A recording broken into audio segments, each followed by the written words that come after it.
Voice ಕೇಳಿಸ್ತಾ ಇದೆಯಾ?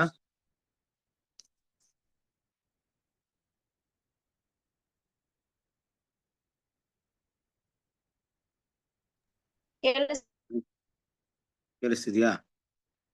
Okay,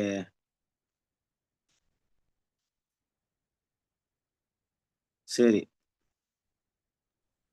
ಎಲ್ಲವ ಬ್ರದರ್ ಪ್ರಾರ್ಥನೆ ಮಾಡಿ. ಪ್ರಾರ್ಥನೆ ಮಾಡ್ಕೊಳ್ಳೋಣ.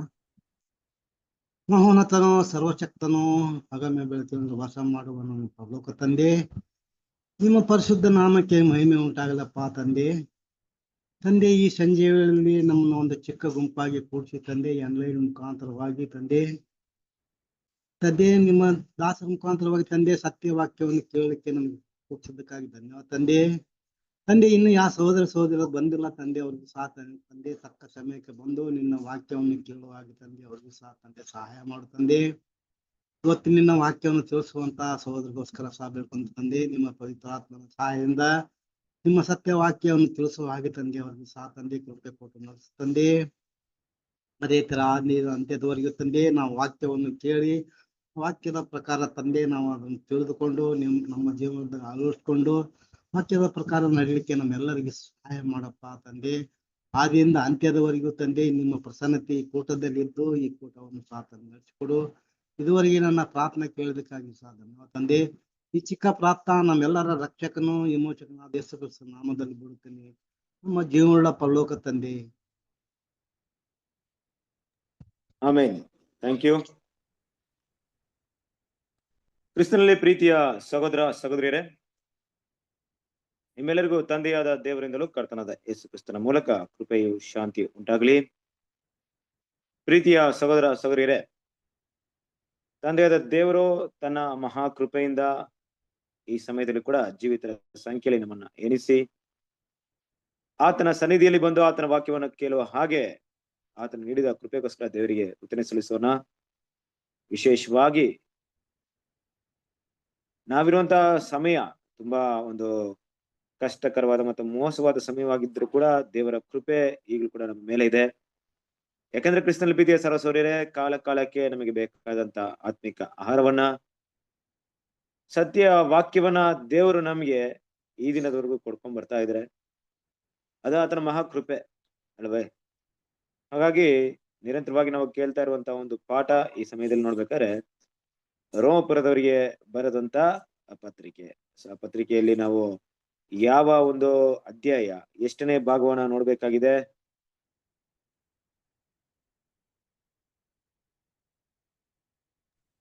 ಎರಡನೇ ಅಧ್ಯಾಯ 7ನೇ ವಚನ. ರೋಮಾಪುರ 2:7 ಆಗಿದೆ ಬ್ರದರ್. ಭಾಗ 15. ಓಕೆ, ಭಾಗ 15 ರೋಮಪುರದವರಿಗೆ 2:7. ಓಕೆ, ಸರಿ. 7ನೇ ವಾಕ್ಯದಲ್ಲಿ ಕೆಲವೊಂದು ವಿಷಯಗಳನ್ನ ನಾವು ಸ್ಟಡಿ ಮಾಡ್ಬೇಕಾಗಿದೆ. ಸೊ ಅಲ್ಲಿಂದ ನಮ್ಗೆ ನೆಕ್ಸ್ಟ್ ಭಾಗಕ್ಕೆ ನಾವು ಹೊರಟೋಗ್ಬಿಡೋಣ. ಸರಸರಿರೆ, ನಾವು ಮೊದಲೇ ಸ್ಟಡಿ ಮಾಡಿದ ಹಾಗೆ ಆ ವಾಕ್ಯದ ಪ್ರಕಾರವಾಗಿ ಯಾರು ಪ್ರಭಾವಮಾನ ನಿಲಯತೆಯನ್ನು ಹೊಂದಬೇಕೆಂದು ಒಳ್ಳೆಯದನ್ನು ಬೇಸರಗೊಳ್ಳದೆ ಮಾಡುತ್ತಾರೋ ಅವರಿಗೆ ನಿತ್ಯ ಜೀವವನ್ನು ಕೊಡುವನು.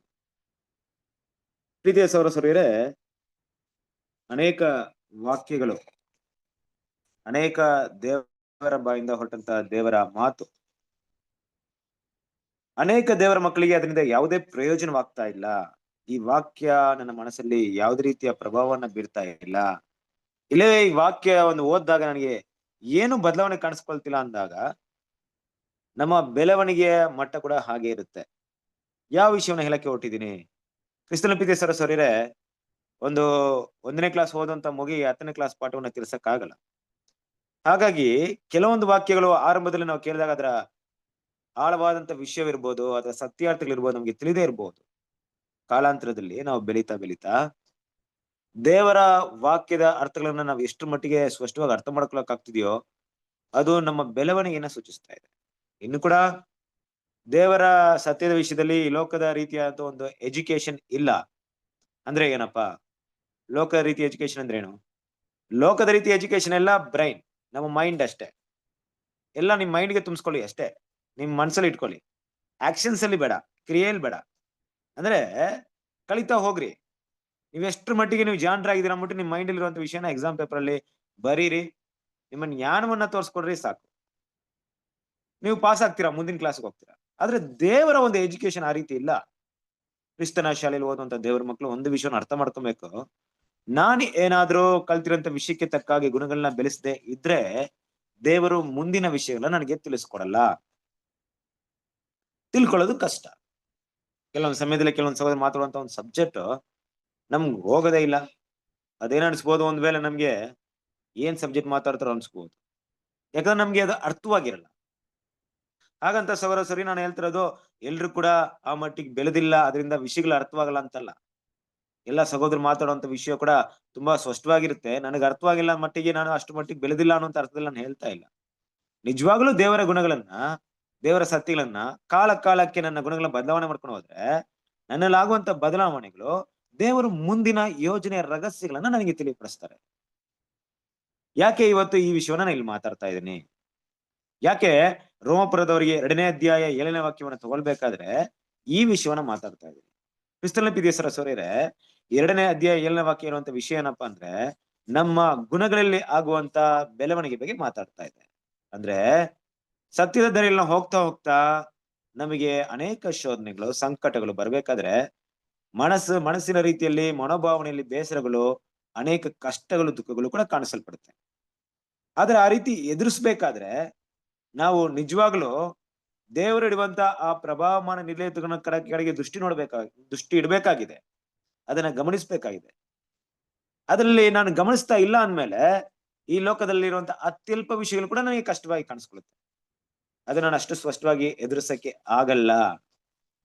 ನಾನು ಮೊದಲೇ ಹೇಳಿದ ಹಾಗೆ, ನಮ್ಮೆಲ್ರಿಗೂ ಮೊದಲೇ ತಿಳಿದ ಹಾಗೆ, ಕ್ರಿಸ್ತನ ಶಾಲೆಯಲ್ಲಿ ಓದುವುದು ಅನ್ನೋದು ಬರೀ ಎಜುಕೇಶನ್ ಅಲ್ಲ. ಅಂದ್ರೆ ಕಾಲ ಕಾಲಕ್ಕೆ ಒಂದು ಝೂಮ್ ಮೀಟಿಂಗ್ ಅಲ್ಲಿ ತಗೊಳ್ಳುವಂತ ಒಂದು ಪಾಠವಿರ್ಬೋದು, ನೀವು ಓದುವಂತ ಪುಸ್ತಕಗಳಿರ್ಬೋದು, ಅದನ್ನ ಚೆನ್ನಾಗಿ ಅರ್ಥ ಮಾಡ್ಕೊಂಡು ತುಂಬಾ ಡೀಪ್ ಆಗಿ ನೀವು ಅರ್ಥ ಮಾಡ್ಕೊಂಡು ಯಾರಿಗೆ ಹೇಳುವಂತ ಒಂದು ಜ್ಞಾನವನ್ನ ಬೆಳೆಸ್ಕೊಳ್ಳೋದಿರ್ಬೋದು, ಇದೆಲ್ಲವೇ ಮಾತ್ರವೇ ಕ್ರಿಸ್ತನ ಒಂದು ಶಾಲೆಯಲ್ಲಿ ಕಲಿಯುವಂತ ಕಲಿಯಿಕೆ ಅಲ್ಲ.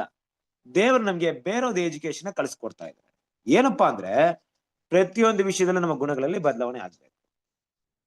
ಗುಣಗಳಲ್ಲಿ ಬದಲಾವಣೆ ಆಗ್ಬೇಕಂದ್ರೆ ನಾನು ಈ 1ನೇ ಕ್ಲಾಸ್ ಅಲ್ಲಿ ನೋಡಿ, ಹೇಗೆ ಇಡೀ ಒಂದು ಮನುಷ್ಯರ ಒಂದು ಎಜುಕೇಶನ್ ವಿದ್ಯಾಭ್ಯಾಸದಲ್ಲೂ 1ನೇ ತರಗತಿ, 2ನೇ ತರಗತಿ, 3ನೇ ತರಗತಿ ಇದೆಯೋ, ದೇವರ ಸ್ಕೂಲಲ್ಲಿ ಕೂಡ ಅದೇ ರೀತಿ ಇದೆ. ಪ್ರಥಮ ಹಂತ, 2ನೇ ಹಂತ, 3ನೇ ಹಂತ. ದೇವ್ರಿಗೆ ಗೊತ್ತು ನಾವು ಯಾವ ಹಂತದಲ್ಲಿ ಇದೀವಿ. ಅದಕ್ಕೆ ತಕ್ಕ ಹಾಗೆ ವಿಷಯಗಳನ್ನ ಕೊಡ್ತಾರೆ.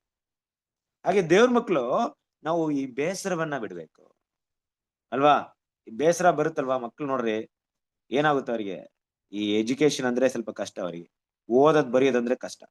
ಬೇರೆ ಏನ್ ಬೇಕಾದ್ರೆ ಮಾಡ್ಬೋದು, ಬೇರೆ ಏನ್ ಬೇಕಾದ್ರೆ ಇಲ್ಲಿ ಮಾಡ್ತಾರೆ, ಕುತ್ಕೊಂಡು ಓದ್ರಿ ಅಂದ್ರೆ. ಕೆಲವರಿಗೆ ಯಾರಿಗ್ ಬೇಸರ ಆಗಲ್ಲ, ಯಾರು ಅದ್ರಲ್ಲಿ ತುಂಬಾ ಪ್ರೀತಿ ಮಾಡ್ತಾರೋ, ಅದರಿಂದ ಬರುವಂತ ಬೆನಿಫಿಟ್ ಬಗ್ಗೆ ತುಂಬಾ ಆಸಕ್ತಿಯಿಂದ ಕಾಯ್ತಾ ಇರ್ತಾರೋ.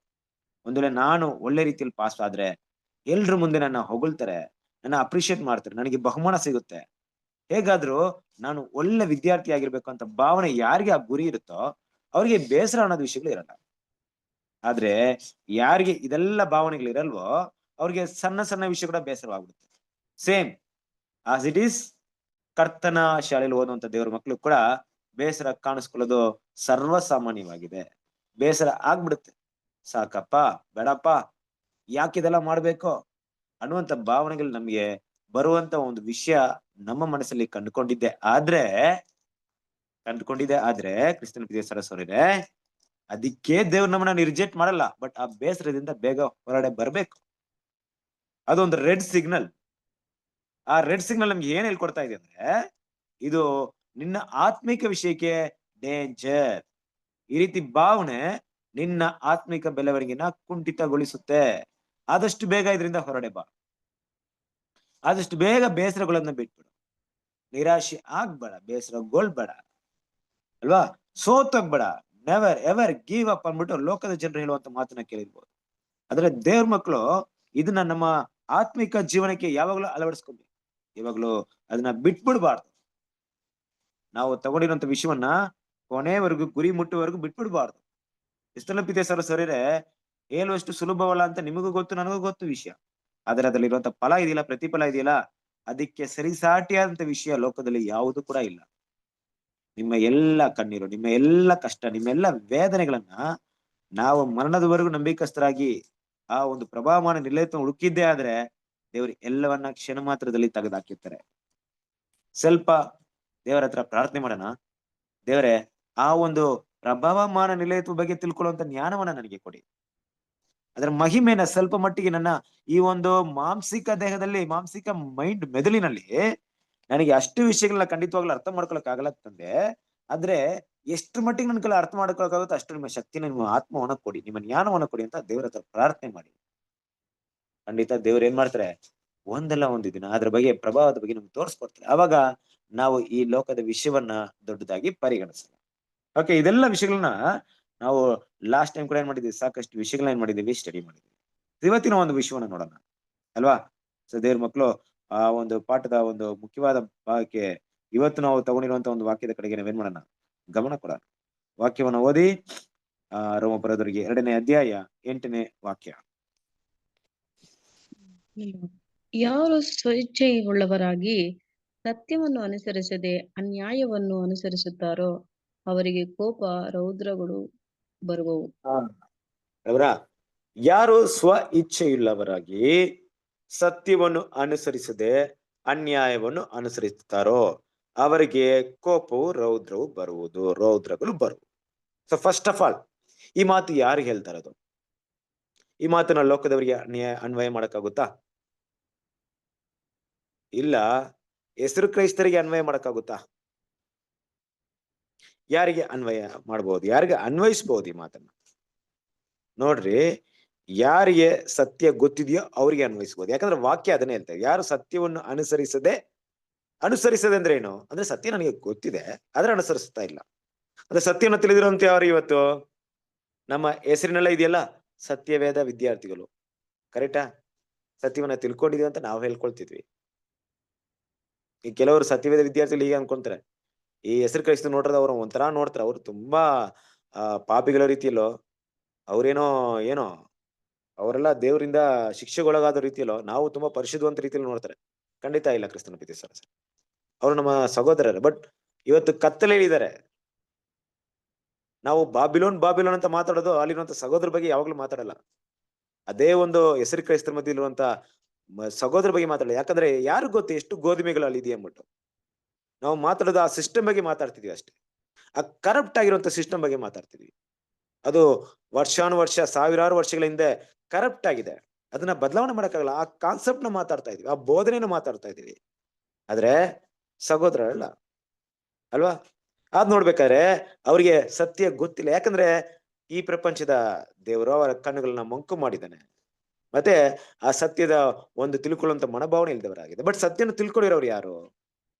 ನಾವೇ. ನಾವು ಅಂದ್ಮೇಲೆ 2 ಭಾಗವನ್ನ ಇಲ್ಲಿ ವಿಭಾಗಿಸೋಣ. ಒಂದು, ಇಲ್ಲಿ ಯಾರು ಕೂಡ ಏನ್ ಮಾಡಿಲ್ಲ, ಸತ್ಯವನ್ನ ಸಂಪೂರ್ಣವಾಗಿ ತಿಳ್ಕೊಂಡಿಲ್ಲ. ಕರೆಕ್ಟಾ? ಅದಕ್ಕೆ ನಮ್ಗೆ ಸತ್ಯವೇದ ವಿದ್ಯಾರ್ಥಿಗಳು ಅಂತ ಇಟ್ಟಿದ್ದಾರೆ. ಸತ್ಯವೇದ ಉಪಾಧ್ಯಾಯರು ಇಲ್ಲ ಟೀಚರ್ ಅಂತ ಯಾರಿಗೂ ಹೆಸರಿಟ್ಟಿಲ್ಲ. ಅಂದ್ರೆ ಈ ಒಂದು ವಿದ್ಯಾರ್ಥಿ ಅನ್ನೋದು ಹೆಸರು ಎಲ್ಲಾದ್ರೂ ಬದಲಾವಣೆ ಆಗುತ್ತೆ ಅಂದ್ರೆ ಸಾಯಿವರೆಗೂ ಬದಲಾವಣೆ ಆಗಲ್ಲ. ನಾವು ಸಾಯಿವರೆಗೂ ಓದ್ಬೇಕು, ಸ್ಟಡಿ ಮಾಡ್ಬೇಕು. ಕೊನೆ ಹಂತದವರೆಗೂ ಲರ್ನಿಂಗ್ ಇರುತ್ತೆ ಅಲ್ವಾ? ಆ ಲರ್ನಿಂಗ್ ಇಂದಾನೆ ನಮ್ಗೆ ಏನಾಗುತ್ತೆ, ಆ ಓಟವನ್ನು ಓಡಿ ಮುಗಿಸಿ ನಮ್ಗೆ ಸಿಗುತ್ತೆ. ಆಗಿರ್ಬೇಕು ನಾವು ಸತ್ಯವೇದ ವಿದ್ಯಾರ್ಥಿ, ನಾವು ಕಲಿತಾ ಇದೀವಿ. ಕ್ರಿಸ್ತನ ಪ್ರೀತಿ ಸರ್, ನಾನು ಮೊದಲೇ ಹೇಳಿದಾಗ 2 ಭಾಗ ಇದ್ರೆ, ಒಂದು ಸತ್ಯವನ್ನ ಕಲಿಯುವುದಕ್ಕೆ ಅರ್ಹತೆ ಆಗಿರೋರು ಒಂದು ಭಾಗ, ಸತ್ಯವನ್ನ ಕಲಿತಾ ಇರೋರು ಇನ್ನೊಂದು ಭಾಗ. ಆದ್ರೆ ಸತ್ಯವನ್ನ ಕಲಿತು ಮುಗಿದಿರೋರು ಯಾರು ಇಲ್ಲ ಈ ಒಂದು ಇದ್ರಲ್ಲಿ. ದೇವ್ರ ಮಕ್ಳು ಅದ್ ಮನಸ್ಸಲ್ಲಿ ಇಟ್ಕೊಬೇಕು. ಸತ್ಯವನ್ನ ನಾನು ಸ್ಪಷ್ಟವಾಗಿ ಎಲ್ಲ ಕಲಿತು ಬಿಟ್ಟಿದ್ದೀನಿ ಅನ್ನುವಂತ ಒಂದು ಫಿಲಾಸಫರ್ ಆಗ್ಲಿ, ಡಾಕ್ಟರ್ ಆಫ್ ಡಿವಿನಿಟಿ ಆಗ್ಲಿ, ಇದರಲ್ಲಿ ಒಂದು ಮಾಸ್ಟರ್ ಮಾಡಿರೋರಾಗ್ಲಿ ಯಾರು ಇಲ್ಲ. ಅದೆಲ್ಲ ಬಾಬಿಲೋನಲ್ಲಿ ಹೇಳ್ಕೊಳ್ತಾರೆ. ನಾನು ಅಷ್ಟು ನನ್ಗೆ ಗೊತ್ತಿಲ್ಲದಿರಂತ ವಿಷಯ ಯಾವುದೂ ಇಲ್ಲ. ಖಂಡಿತ ನಮ್ಮೊಳಗಡೆ ಯಾರು ಆ ರೀತಿ ಇರೋದಕ್ಕೆ ಸಾಧ್ಯತೆ ಇಲ್ಲ. ನಮ್ಮೊಡನಕ್ಕಿಂತ ದೇವರ ದೃಷ್ಟಿಯಲ್ಲಿ ಯಾರು ಕೂಡ ಆ ರೀತಿ ಇಲ್ಲ. ಹಾಗಿರ್ಬೇಕಾದ್ರೆ ಸತ್ಯವನ್ನ ನಾವು ತಿಳ್ಕೊಳ್ತಾ ಇದೀವಿ. ಯಾಕೆ ಈ 2 ವಿಷಯ ಹೇಳ್ತಾ ಇದ್ದೇನೆ ಅಂದ್ರೆ, ದೇವರು ಯಾವಾಗ್ಲೂ ನಮ್ಗೆ ಏನ್ ಕೊಟ್ಟಿದ್ದಾರೆ ಅದನ್ನ ಲೆಕ್ಕ ಕೇಳ್ತಾರೆ. ಸತ್ಯವನ್ನ ತಿಳ್ಕೊಂಡಿರುವಂತ ವ್ಯಕ್ತಿ ಸ್ವಲ್ಪ ಮಾತ್ರ ತಿಳ್ಕೊಂಡಿದ್ದಾರೆ ಅಂದ್ರೆ, ನೀನು ಸ್ವಲ್ಪ ತಿಳ್ಕೊಂಡಿದ್ದ ವಿಷಯದಲ್ಲಿ ಎಷ್ಟು ನಂಬಿಕಸ್ಥನಾಗಿದ್ದೆ? ಇಲ್ಲ ನಾನು ತುಂಬಾ ತಿಳ್ಕೊಂಡಿದ್ದೇನೆ ಅಂದ್ಮೇಲೆ ನೀನು ತುಂಬಾ ತಿಳ್ಕೊಂಡಿದ್ದ ವಿಷಯದಲ್ಲಿ ಎಷ್ಟು ನಂಬಿಕಸ್ಥನಾಗಿದ್ದೆ? ದೇವರು ಯಾವಾಗ್ಲೂ ನೀತಿ ಉಳ್ಳವರು. ಅದಕ್ಕೆ ಇದೇ ಒಂದು ಅಧ್ಯಾಯದಲ್ಲಿ ಬರುತ್ತದೆ, 2ನೇ ಅಧ್ಯಾಯ 10ನೇ 11ನೇ ವಾಕ್ಯದಲ್ಲಿ ಬರುತ್ತೆ, ದೇವರಲ್ಲಿ ಪಕ್ಷಪಾತವಿಲ್ಲ ಅಂತ ಬರುತ್ತೆ. ಅಂದ್ರೆ ದೇವ್ರೇನ್ ಮಾಡ್ತಾರೆ, ನಮ್ಮನ್ನ ಸರಿಯಾಗಿ ಅಳತೆ ಮಾಡ್ತಾರೆ. ನಮ್ಮ ಜಡ್ಜ್ಮೆಂಟ್ ಕೂಡ ಹಾಗೆ ಇರುತ್ತೆ. ನಮ್ಮಲ್ಲಿ ದೇವ್ರ ಕೆಲವಂತ ಲೆಕ್ಕ ಕೂಡ ಹಾಗೆ ಇರುತ್ತೆ. ನಮಗೆ ಏನ್ ಕೊಟ್ಟಿದಾರೋ ಅದ್ರ ಬಗ್ಗೆ ಮಾತ್ರ ಕೇಳ್ತಾರೆ. ದೇವರ ಜಡ್ಜ್ಮೆಂಟ್ ಅಂತ ಬಂದಾಗ ಅದು ದೇವರ ಮಕ್ಕಳ ಮಟ್ಟಿಗೆ ವೈಯಕ್ತಿಕವಾಗಿರುವಂಥದ್ದು. ನಮ್ಮಲ್ಲಿ ಪ್ರತಿಯೊಬ್ಬರಿಗೂ ನಾವೆಲ್ಲರೂ ನಮ್ಮಲ್ಲಿ ಪ್ರತಿಯೊಬ್ಬರು ಎಷ್ಟರ ಮಟ್ಟಿಗೆ ಸತ್ಯವನ್ನ ಅರ್ಥ ಮಾಡ್ಕೊಂಡಿದೀವೋ ಅದಕ್ಕೆ ತಕ್ಕ ಹಾಗೆ ನಾವು ದೇವರಲ್ಲಿ ಲೆಕ್ಕವನ್ನ ಕೊಡ್ಬೇಕು. ಆದ್ರೆ ಸತ್ಯವನ್ನ ತಿಳಿದು ಅದನ್ನ ಅನುಸರಿಸದೆ ಹೋದ್ರೆ ಇಲ್ಲೊಂದು ಮಾತನ್ನ ಉಪಯೋಗ ಮಾಡಿದರೆ ಕೋಪ ರೌದ್ರಗಳು ಬರುವು ಅಲ್ವಾ. ನಾವು ಅದನ್ನ ಇಂಗ್ಲಿಷ್ ಅಲ್ಲಿ ನೋಡ್ಬೇಕಾದ್ರೆ but unto them there are continuous and do not obey the truth but obey unrighteousness, indignation and wrath. ಅಂದ್ರೆ ಕ್ರಿಸ್ತನಲ್ಲಿ ಪ್ರೀತಿಯ ಸಹೋದರರೇ, ದೇವ್ರ ಮಕ್ಕಳು ಅರ್ಥ ಮಾಡ್ಕೊಂಡಿರ್ಬೇಕು. ನೋಡ್ರಿ, ಸತ್ಯವನ್ನ ತಿಳಿದು ಅದಕ್ಕೆ ವಿಧೇಯರಾಗದೆ ಹೋದಾಗ, ಯಾವಾಗ ವಿಧೇಯರಾಗ ಹೋದಾಗ ಕಂಟಿನ್ಯೂಸ್ ಆಗಿ ನಿರಂತರವಾಗಿ. ನೋಡ್ರಿ, ನಿರಂತರ ಅನ್ನುವಂಥ ವಿಷಯವನ್ನ ನಾನು ಅರ್ಥ ಮಾಡ್ಕೋಬೇಕಾದ್ರೆ ನೀವು ಕೂಡ ತುಂಬಾ ಪಾಯಿಂಟ್ ನ ಸ್ಟಡಿ ಮಾಡಿರ್ತೀರ. ಕ್ರಿಸ್ತನಲ್ಲಿ ಪ್ರೀತಿಯ ಸಹೋದರರೇ, ದೇವರ ಬಳಿಗೆ ಬಂದಾಗ ನಮ್ಮೆಲ್ರಿಗೂ ಬಲಹೀನತೆ ಇದೆ, ನಾನಾ ರೀತಿಯ ಬಲಹೀನತೆ ಇದೆ. ಬಲಹೀನತೆ ಅಂದ್ರೇನು? ಬಲಹೀನತೆ ಅಂದ್ರೆ ನಾನು ಮಾಡಕ್ ಇಷ್ಟಪಡಲ್ಲ, ಬಟ್ ಮಾಡ್ತಾ ಇರ್ತೀನಿ.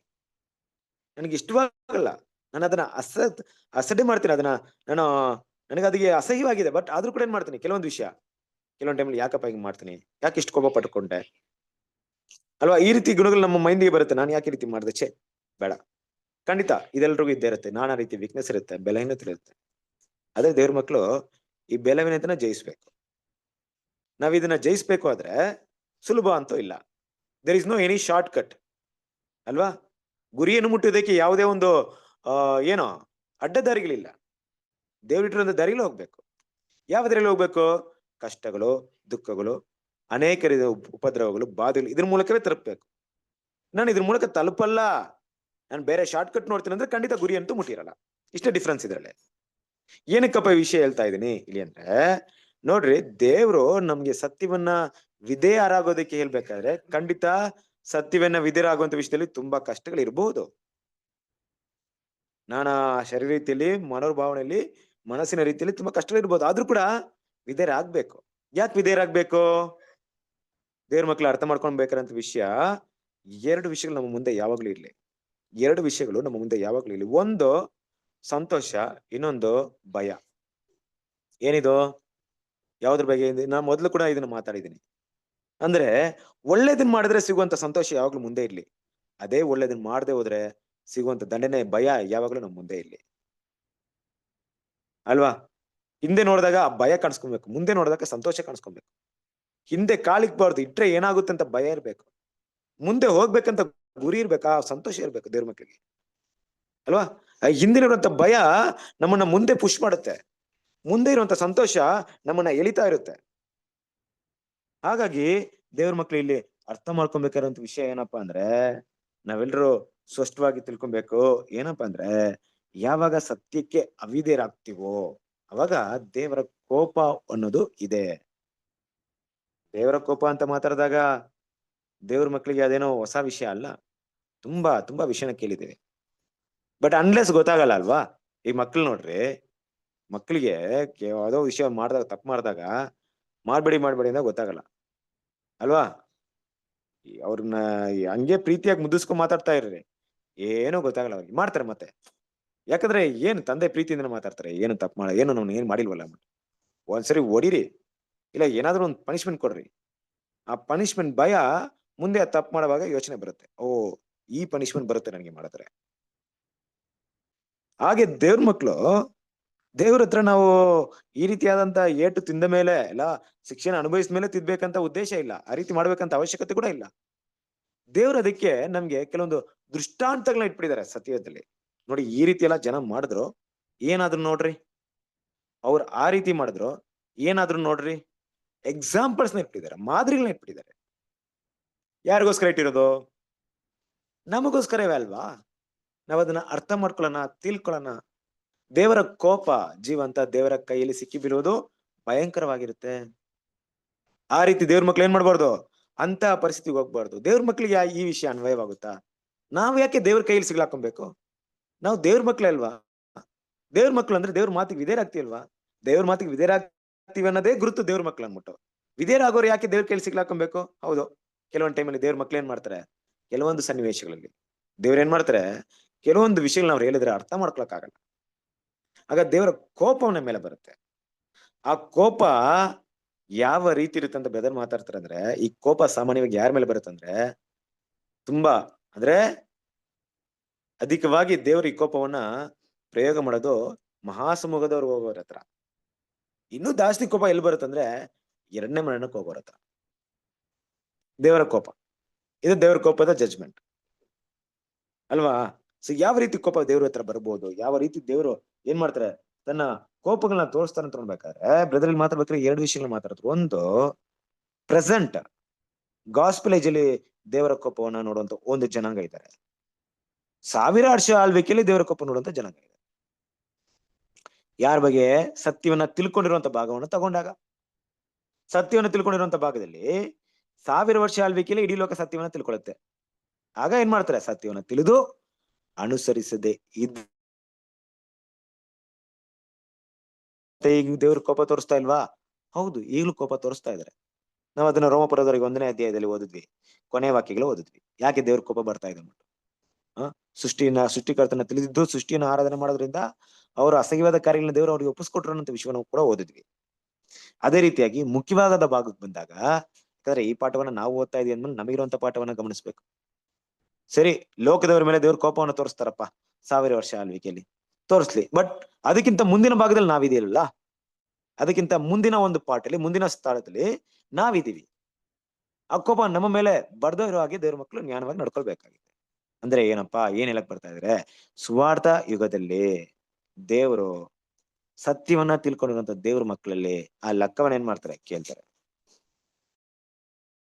ಇದರ ಅವಿಧೇಯರಾಗಿದ್ದಾರ. ಸತ್ಯವನ್ನ ಕೊಡುವಂತ ಉದ್ದೇಶ ಇಷ್ಟೇ, ವಿಧೇಯರಾಗಿ ಅಂತ. ಅದು ಮಾತ್ರ ಅದೊಂದು ಪರೀಕ್ಷೆ ಇದೆ ಅಂದ್ರೆ ನೋಡೋಣ, ನನ್ನ ಮಕ್ಕಳು ನಾನು ಕೊಟ್ಟಿರೋ ಸತ್ಯವನ್ನ ತಿಳ್ಕೊಂಡಿರುವಂತ ಮಕ್ಕಳು ಎಷ್ಟ್ರ ಮಟ್ಟಿಗೆ ಅದಕ್ಕೆ ವಿಧೇಯರಾಗ್ತಾರೆ ಮತ್ತೆ ಅವಿಧೇಯರಾಗ್ತಾರೆ. ವಿಧೇಯರಾದ್ರೆ ಏನ್ ಬರುತ್ತೆ, ಮುಂದಿನ ವಾಕ್ಯ ಹೇಳ್ತಾ ಇದೆ.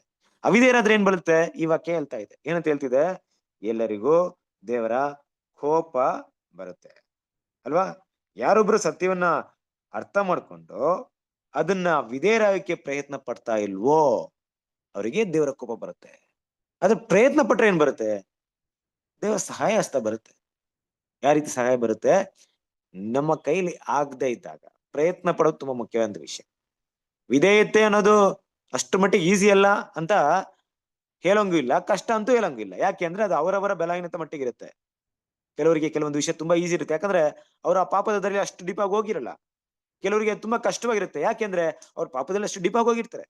ಹಾಗಂತ ಆ ಪಾಪದ ತಿಳಿದಿರುವಂತ ನಾನು ಅವ್ರನ್ನ ತಪ್ಪಾಗಿ ತೀರ್ಮಾನ ಮಾಡಕ್ಕಾಗಲ್ಲ, ತಪ್ಪಾಗಿ ನ್ಯಾಯ ತೀರ್ಸಕ್ ಆಗೋದಲ್ಲ. ನೋಡಿ, ನಾನು ಕರೆಕ್ಟ್ ಆಗಿ ಮಾಡ್ಬಿಟ್ಟಿದ್ದೀನಿ, ನಿಮ್ ಕೈಲಿ ಯಾಕೆ ಮಾಡಕ್ ಆಗ್ತಿಲ್ಲ, ಹೇಳಕ್ಕಾಗಲ್ಲ. ಕ್ರಿಸ್ತನ ಪ್ರಿಯ ಸರ್, ವಿಭಿನ್ನವಾದ ರೀತಿಯಲ್ಲಿ ವಿಭಿನ್ನವಾದ ಪರಿಸ್ಥಿತಿ ನಾವೆಲ್ಲರೂ ಬೆಳೀತಾ ಇದೀವಿ.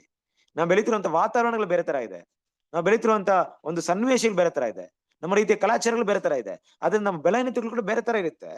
ಆ ಪಾಪವನ್ನು ಬಿಟ್ಟು ಬರೋದಕ್ಕೆ ಅವ್ರ ರೀತಿಯಲ್ಲಿ ಅದನ್ನ ಬಿಟ್ಟು ಬರೋಕೆ ದೇವ್ರು ಅವ್ರಿಗೆ ಆದಂತ ಒಂದು ಕೃಪೆನ ಖಂಡಿತ ಕೊಡ್ತಾರೆ. ಹೊರಗಿನ ನೋಟಕ್ಕೆ ನೋಡಿ ನಾವು ಅವ್ರನ್ನ ಜಜ್ಮೆಂಟ್ ಮಾಡಂಗಿಲ್ಲ. ಆದ್ರೆ ಜಜ್ಮೆಂಟ್ ಮಾಡಕ್ಕೆ ಒಬ್ಬೊಬ್ರಿಗೆ ನಮ್ಗೆ ಜಡ್ಜ್ಮೆಂಟ್ ಮಾಡಕ್ಕೆ, ನಾವು ಯಾರಿಗೆ ಜಡ್ಜ್ಮೆಂಟ್ ಮಾಡಕ್ಕೆ ನಮ್ಗೆ ಅಧಿಕಾರ ಇದೆ ಅಂದ್ರೆ, ನಮ್ಗೆ ಒಬ್ಬರ ಮೇಲೆ ಮಾತ್ರ ಜಡ್ಜ್ಮೆಂಟ್ ಮಾಡಕ್ಕೆ ಅಧಿಕಾರ ಇದೆ. ಅದು ಯಾರಂದ್ರೆ ನಾವು ಮಾತ್ರ. ನಮ್ಗೆ ನಾವು ಜಡ್ಜ್ಮೆಂಟ್ ಮಾಡುವಂತ ಅಧಿಕಾರ ನಮ್ಗಿದೆ, ಸಂಪೂರ್ಣವಾಗಿದೆ, ಮಾಡ್ಲೇಬೇಕು ಕೂಡ ಅಲ್ವಾ? ಸೊ ಯಾವ ರೀತಿ ಅಂದ್ರೆ, ಒಂದ್ ವೇಳೆ ಸತ್ಯಕ್ಕೆ ನನ್ನಿಂದ ವಿಧೇಯತೆ ಆಗಕ್ಕೆ ಆಗ್ತಾ ಇಲ್ಲ ದೇವ್ರೆ, ನನ್ ಕೈಲಿ ತುಂಬಾ ಕಷ್ಟವಾಗ್ತಿದೆ, ಈ ಬಲಹೀನತೆನ ನಾನು ಜಯಿಸಕ್ ಆಗ್ತಿಲ್ಲ, ನಿಮ್ಮ ವಾಕ್ಯಕ್ಕೆ ವಿಧೇಯರಾಗಕ್ಕೆ ಪ್ರಯತ್ನ ಪಡ್ತಾ ಇದ್ದೇನೆ, ಆಗ್ತಾ ಇಲ್ಲ, ಈ ವಿಷಯಗಳು ಅಡ್ಡಿ ಹಾಕಿದೆ, ಈ ವಿಷಯಗಳು ನನಗೆ ಏನಾಗ್ತಿದೆ, ಅಡೆತಡೆ ಆಗ್ತಿದೆ ಅಂತ ನೀವು ದೇವರ ಹತ್ರ ಪ್ರಾರ್ಥನೆ ಮಾಡಿದ್ರೆ ಅಂದ್ರೆ ಏನು, ಮಾಡ್ಬೋದಾ ಮಾಡ್ಬಾರ್ದಾ? ಮಾಡ್ಲೇಬೇಕು, ಮಾಡ್ಬೇಕು. ಇದು ದೇವ್ರು ಎದು ನೋಡ್ತಾರೆ. ಇದು ಮಾಡದೇ ಇದ್ರೇನು ಕೋಪ ಬರೋ ದೇವ್ರ ನಮ್ಮ ಮೇಲೆ. ನಮ್ಗ ಆಗಿಲ್ವಾ, ದೇವ್ರ ಹತ್ರ ಕೇಳ್ಬೇಕು, ದೇವ್ರೇ ನನ್ ಕೈಯಲ್ಲಿ ಆಗ್ತಿಲ್ಲ ತಂದೆ, ನಿಮ್ಮ ಕೃಪೆ ಕೊಡಿ, ನಿಮ್ ಸಹಾಯ ಕೊಡಿ, ನನ್ಗೆ ಎಲ್ಲೋ ಮಿಸ್ಟೇಕ್ ಮಾಡ್ತಾ ಇದ್ದೀನಿ, ನನ್ ಸರಿ ಮಾಡ್ಕೊಳಕ್ ಆಗ್ತಿಲ್ಲ. ದೇವ್ರ ಹತ್ರ ಭಿನ್ನಹ ಮಾಡಿ ಪ್ರಾರ್ಥನೆ ಮಾಡಿ ದೇವ್ರೇನ್ ಮಾಡ್ತಾರೆ, ಕೃಪೆನ ಕೊಡ್ತಾರೆ ಅಲ್ವಾ? ಆ ಒಂದು ವಿಷಯವನ್ನ ಏನ್ ಮಾಡ್ತಾರೆ, ತೆಗೆದಾಕಕ್ಕೆ ನಮ್ಗೆ ಸಹಾಯ ಮಾಡ್ತಾರೆ. ಆದ್ರೆ ದೇವ್ರ ಮಕ್ಳು ನಾವಿರೋದೇ ಹೀಗೆ ದೇವ್ರೆ, ನಾನ್ ಮಾತ್ರ ಹಿಂಗೆ ಇರ್ತೀನಿ, ನನ್ ಕೈಲಿ ಬದಲಾವಣೆ ಮಾಡ್ಕೊಳಕ್ ಆಗಲ್ಲ ಅಂತ ಹೇಳೋದೇ ಆದ್ರೆ, ಸತ್ಯವನ್ನು ತಿಳಿದು ಏನಾಗ್ಬಹುದು, ಕೇಳಿದ್ವಿ ಪಾಠ, ತುಂಬಾ ಕೇಳಿದ್ವಿ ತಾನೆ, ನಾವೆಲ್ಲರೂ ಕೇಳಿದ್ವಿ. ಯಾವ ರೀತಿ ಕೇಳಿದ್ವಿ ನೋಡಿ, ಸತ್ಯವನ್ನ ತಿಳಿದ್ಮೇಲೆ ಮನಪೂರ್ವಕ ಪಾಪ ಮಾಡಿದ್ವಿ. ಇಬ್ರಿದವರಿಗೆ ಬರೆದಂತ ಪತ್ರಿಕೆಗಳು ಓದಿದ್ವಲ್ಲ, ಆ ಏನ್ ಬರುತ್ತೆ, ಅವ್ರನ್ನ ಮತ್ತೆ ಅವ್ರನ್ನ ಪುನರ್ ಸ್ಥಾಪನೆ ಮಾಡೋದಕ್ಕೆ, ಮತ್ತೆ ಅವ್ರ ಮನಸಂತರ ಓದ್ತಾ ಇದ್ರೆ ಅವ್ರನ್ನ ದೇವರ ಸಿದ್ಧಿಗೆ ತರೋದಕ್ಕೆ ಅಸಾಧ್ಯವಾದಂತ ವಿಷಯ ಅಂತ ಓದಿದ್ವಿ. ಕರೆಕ್ಟ್. ಸತ್ಯವನ್ನ ತಿಳಿದು ಅದಕ್ಕೆ ಅವಿಧೇಯರಾದ್ರೆ ಹೋದ್ರೆ 2 ವಿಷಯಗಳನ್ನ ದೇವ್ರು ಇಡ್ತಾರೆ. ಒಂದು, ನನ್ನ ಬಲಹೀನತೆಯಿಂದ ಅದನ್ನ ಮಾಡಕ್ ಆಗ್ತಿಲ್ಲ. ಒಂದು. ಇನ್ನೊಂದು, ನನ್ಗೆ ಬಲ ಇದೆ, ಬಲ ಇದ್ರೂ ನಾನೇನ್ ಮಾಡ್ತಾ ಇಲ್ಲ. ಇನ್ನೊಂದು. ಕರೆಕ್ಟಾ? ನೋಡ್ರಿ, ಈಗ ಈ ವಿಷಯವನ್ನ ನೀವು ಯಾವ ರೀತಿ ಅರ್ಥ ಮಾಡ್ಕೊಳ್ತೀನಿ ಅಂದ್ರೆ, ನಿಮ್ಮ ಮಕ್ಕಳಿಗೆ ನಾವು ಒಂದು ಪೇರೆಂಟ್ಸ್ ಆಗಿದ್ದಾಗ ಈ ವಿಷಯ ಸ್ಪಷ್ಟವಾಗಿ ಅರ್ಥ ಆಗುತ್ತೆ ನಿಮ್ಗೆ. ದೇವ್ರು ನಾವು ಅದನ್ನ ಒಳ್ಳೆ ಎಕ್ಸಾಂಪಲ್ ಆಗಿ ಹೇಳ್ಬೋದು. ಯಾವ ರೀತಿ ಹೇಳ್ಬೋದು? ನಮ್ಮ ಮಕ್ಕಳಿಗೆ ಕೆಲವೊಂದು ವಿಷಯ ಹೇಳ್ತಾ ಇರ್ತೀವಿ, ಇದನ್ನ ಮಾಡ್ರಿ ಅಂತ. ಅವರು ಅಂದಿರ್ತಾರೆ, ಸರಿ ಅಂದಿರ್ತಾರೆ. ನಮ್ಗೇನ್ ಅನ್ಸುತ್ತೆ ಗೊತ್ತಾ, ಅವ್ರು ಯಾವ್ದೋ ಭಾವನೆಯಲ್ಲಿ ಇದ್ದು ಏನ್ ಮಾಡ್ತಾರೆ, ಸರಿ ಅಂದಿದ್ದಾರೆ, ಇನ್ನು ಸ್ಪಷ್ಟವಾಗಿ ಅದನ್ನ ತಿಳಿಸ್ಕೊಡೋಣ ಅಂದ್ಬಿಟ್ಟು ಮತ್ತೆ ಕರೆದು ಕುತ್ಕೊಂಡು ಕುಂಡಿಸ್ಕೊಂಡು, ನೋಡಿ ಮಕ್ಳೇ, ಈ ರೀತಿ ಮಾಡಿ ಆ ರೀತಿ ಮಾಡ್ಬೇಡ್ರಿ ಅಂತ ಹೇಳಿರ್ತೀವಿ. ಅರ್ಥವಾಯ್ತಾ ಅಂತ ಕೇಳಿರ್ತೀವಿ, ಅರ್ಥವಾಯ್ತು ಅಂತ ಹೇಳಿರ್ತಾರೆ. ಗೊತ್ತಾಯ್ತಾ ಅಂತ ಕೇಳಿರ್ತೀವಿ, ಮತ್ತೆ ಎಕ್ಸ್ಪ್ಲೇನ್ ಮಾಡಿರ್ತೀವಿ, ಇನ್ನು ಕೂಡ ಸ್ಪಷ್ಟವಾಗಿ ಹೇಳಿರ್ತೀವಿ. ಎಲ್ಲದಕ್ಕೂ ತಲೆ ಆಡ್ಸಿರ್ತಾರೆ. ಆದ್ಮೇಲೆ ನಿಮ್ಗೆ ಏನ್ ಅನ್ಸುತ್ತೆ, ಅಪ್ಪ ನನ್ ಮಕ್ಳಿಗೆ ಈ ವಿಷಯ ಇಂಟು ಕರೆಕ್ಟ್ ಆಗಿ ಫಾಲೋ ಮಾಡ್ತಾರೆ ಅಂತ ಅನ್ಕೊಂಡಿರ್ಬೇಕಾದ್ರೆ, ಅದೇ ತಪ್ಪನ್ನ ಅವ್ರು ಮಾಡಿದಾಗ ನಿಮಗೆ ಹೆಂಗ್ ಅನ್ಸುತ್ತೆ? ಏನ್ ಅನ್ಸುತ್ತೆ ಆ ವಿಷಯಕ್ಕೆ? ಒಂದು, ಆ ವಿಷಯ ಅವ್ರಿಗೆ ಸ್ಪಷ್ಟವಾಗಿ ಗೊತ್ತಿಲ್ಲದೆ ಇರ್ಬೋದು ಅನ್ಸ್ಬೋದು. ಇಲ್ಲ, ಗೊತ್ತಿದ್ದು ಮಾಡ್ತಾ ಇದೆ ಅಂತ ಅನ್ಸ್ಬೋದು. ಕರೆಕ್ಟ್ ಅಲ್ವಾ? ಈಗ ದೇವ್ರನ್ನ ತಗೊಳ್ಳಿ. ದೇವರು ನಮ್ಮ ಮುಖವನ್ನ ನೋಡಲ್ಲ, ನಮ್ಮ ಹೃದಯವನ್ನ ನೋಡ್ತಾರೆ. ನಮ್ಮ ಹೃದಯದಲ್ಲಿ ಆ ವಿಷಯ ಗೊತ್ತಿದ್ಯಾ ಗೊತ್ತಿಲ್ವಾ ಅಂತ ಯಾರು ಗೊತ್ತಿದೆ? ದೇವ್ರು ಗೊತ್ತಿದೆ. ಈ ಸತ್ಯ ನನಗೆ ಅರ್ಥವಾಗಿಲ್ಲ ಅಂತ ಯಾರು ಗೊತ್ತಿದೆ? ದೇವ್ರು ಗೊತ್ತಿದೆ. ಅದೇ ರೀತಿ ನಾನು ನಡೆದೇ ಹೋದಾಗ ಕೂಡ ದೇವ್ರಿಗೆ ಯಾವ್ದ್ರ ಮೇಲೆ ತೀರ್ಪು ಕೊಡ್ತಾರೆ ಅಂದ್ರೆ, ನಾನು ಹೃದಯದ ಮೇಲೆನೆ ತೀರ್ಪು ಕೊಡ್ತಾರೆ. ಹೃದಯದ ಬಲ್ಲ ದೇವರು ಹೃದಯದ ಪ್ರಕಾರವಾಗಿ ನನಗೆ ತೀರ್ಪು ಕೊಡ್ತಾರೆ. ದೇವ್ರಿಗೆ ಗೊತ್ತು, ಜಜ್ಮೆಂಟ್ ಪ್ರಾಪರ್ ಆಗಿ ಜಜ್ಮೆಂಟ್ ಮಾಡ್ತಾರೆ. ಈಗ ನನಗೆ ಸತ್ಯವನ್ನ ಗೊತ್ತಿದ್ದು ಅದನ್ನ ಫಾಲೋ ಮಾಡುವಂತ ಸನ್ನಿವೇಶಕ್ಕೆ ನಾನು ಪ್ರಯತ್ನಗಳು ಮಾಡಿದೆ, ಏನು ಮಾಡಿದೆ, ದೇವರ ಸನ್ನಿಧಿಯಲ್ಲಿ ಪ್ರಾರ್ಥನೆನೂ ಮಾಡಿದೆ. ಅದು ಪಾಡಿಗೆ ನಾನು ಇದ್ಬಿಟ್ಟು ಹಾಗೆ ನಾನು ಮಾಡ್ಕೊಂಡು ಹೋದ್ರೆ ಏನ್ ಬರುತ್ತೆ? ದೇವರ ಕೋಪ, ರೌದ್ರ. ಸೌರೇ, ನಾನು ನಿಮ್ಮಲ್ಲಿ ಬೇಡ್ಕೊಳ್ತೀನಿ, ನಾನು ಕೂಡ ದೇವ್ರ ಹತ್ರ ಬೇಡ್ಕೊಳ್ತೀನಿ, ದೇವರ ಕೈಲಿ ದಯವಿಟ್ಟು ದೇವ್ರ ಮಕ್ಳು ಸಿಗಲಾಕೊಳ್ಳೋದ್ ಬೇಡ ಅಲ್ವಾ? ದೇವ್ರ ಕೈಲಿ ನೀವೆಲ್ಲ ನರಕದ ಬಗ್ಗೆ ಎಲ್ಲ ಕೇಳಿರೋದಲ್ಲ, ಅದು ಬರೀ ಕತೆ ಅಷ್ಟೇ. ದೇವ್ರ ಕೈಲಿ ಸಿಗ್ಲಾಕೊಳ್ಳೋದ್ ಬೇಡ. ದೇವ್ರ ಕೈಲಿ ಸಿಗ್ಲಾಕೊಳ್ಳೋದು ದೇವರ ಕೋಪಕ್ಕೆ ಗುರಿಯಾಗೋದು, ದೇವರ ರೌದ್ರಕ್ಕೆ ಗುರಿಯಾಗೋದ್ ಬೇಡ. ಆದಷ್ಟು ಮಟ್ಟಿಗೆ ಅದನ್ನ ಕೇರ್ಲೆಸ್ ಆಗಿ ಅಜಾಗ್ರತೆಯಿಂದ ಇಲ್ಲದೆ ಇರೋದಕ್ಕೆ ಪ್ರಯತ್ನ ಪಡಿ. ಈಗಾಗಲೇ ಕರ್ತನ ಪಾತ್ರೆಯಲ್ಲಿ ಕೈಯನ್ನ ಇಟ್ಟು ಬಂದಿದೀವಿ ದೇವ್ರ ಮಕ್ಕಳು. ಆ ಪಾತ್ರೆಯಲ್ಲಿ ಕೈ ಇಟ್ಟು ನಾವು ಬಂದಿರ್ತೀವಿ ಎಷ್ಟು ಅಜಾಗ್ರತೆಯಿಂದ. ಏನ್ ಮಾಡಿರ್ತೀವಿ? ಸ್ವಲ್ಪ ದೇವ್ರ ಪಾದದಲ್ಲಿ ಹೋಗಿ ಬಿದ್ಬಿಟ್ರಿ, ಶರಣಾಗ್ಬಿಡ್ರಿ, ಅವರಿಗೆ ಆಗ್ತಿಲ್ಲ ಅಂತ ಹೇಳ್ಬಿಟ್ರಿ. ಆದ್ರೆ ದಯವಿಟ್ಟು ಆ ಒಂದು ವಿಷಯವನ್ನ ನಿರಂತರವಾಗಿ ಸತ್ಯವನ್ನ ತಿಳಿದು ಅದನ್ನ ಮಾಡದಿರಂತ ವಿಷಯನ ನೆಗ್ಲಿಜೆನ್ಸ್, ಪರವಾಗಿಲ್ಲ ಬಿಡಪ್ಪ, ಏನ್ ದೊಡ್ಡ ವಿಷಯ, ಏನ್ ಆಗಲ್ಲ ಅದು ಅನ್ನೋಂತ ರೀತಿಯಲ್ಲಿ ಮುಂದುವರಿಬೇಡ್ರಿ. ಅದು ತುಂಬಾ ಅಪಾಯವಾದದ್ದು. ಆಯ್ತಾ?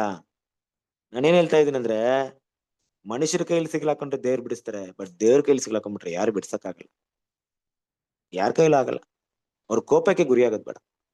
ಸರಿ ಆಯ್ತಪ್ಪ, ಅಂತದ್ ಏನ್ ತಾನೇ ನಡೆಯುತ್ತೆ? ದೇವ್ರ ಕೋಪಕ್ಕೆ ಗುರಿಯಾಗುವಂತ ವಿಷಯ ಏನಾದ್ರು ನಡೆಯುತ್ತೆ? ಪ್ರಿಯ ಸಹೋದರರೇ, ನನಗೆ ಎಷ್ಟು ಸತ್ಯವನ್ನ ಗೊತ್ತಿದೆ ಅಷ್ಟು ಮಾತ್ರ ನಾನು ಹೇಳಕ್ ಇಷ್ಟಪಡ್ತೀನಿ. ಯಾಕಂದ್ರೆ ನನಗೂ ಕೂಡ ಅದ್ರ ಬಗ್ಗೆ ಅಷ್ಟೊಂದು ವಿಷಯಗಳು ಗೊತ್ತಾಗ್ತಿಲ್ಲ. ನನಗೆ ಎಷ್ಟು ದೇವ್ರು ಪ್ರಕಟಣೆ ಮಾಡಿದ್ರೆ ಅಷ್ಟು ಮಾತ್ರ ಹೇಳ್ತೀನಿ. ನಿಮ್ ಕೈಲಿ ಎಷ್ಟಾಗುತ್ತೆ ಏನ್ ಮಾಡ್ರಿ, ಅದನ್ನ ತಿಳ್ಕೊಳ್ಳಕ್ಕೆ ಪ್ರಯತ್ನ ಪಡಿ. ವಾಕ್ಯವನ್ನು ಓದೋಣ. ತೀತನ ಬರೆದ ಪತ್ರಿಕೆ 3ನೇ ಅಧ್ಯಾಯ 9ನೇ ವಾಕ್ಯ.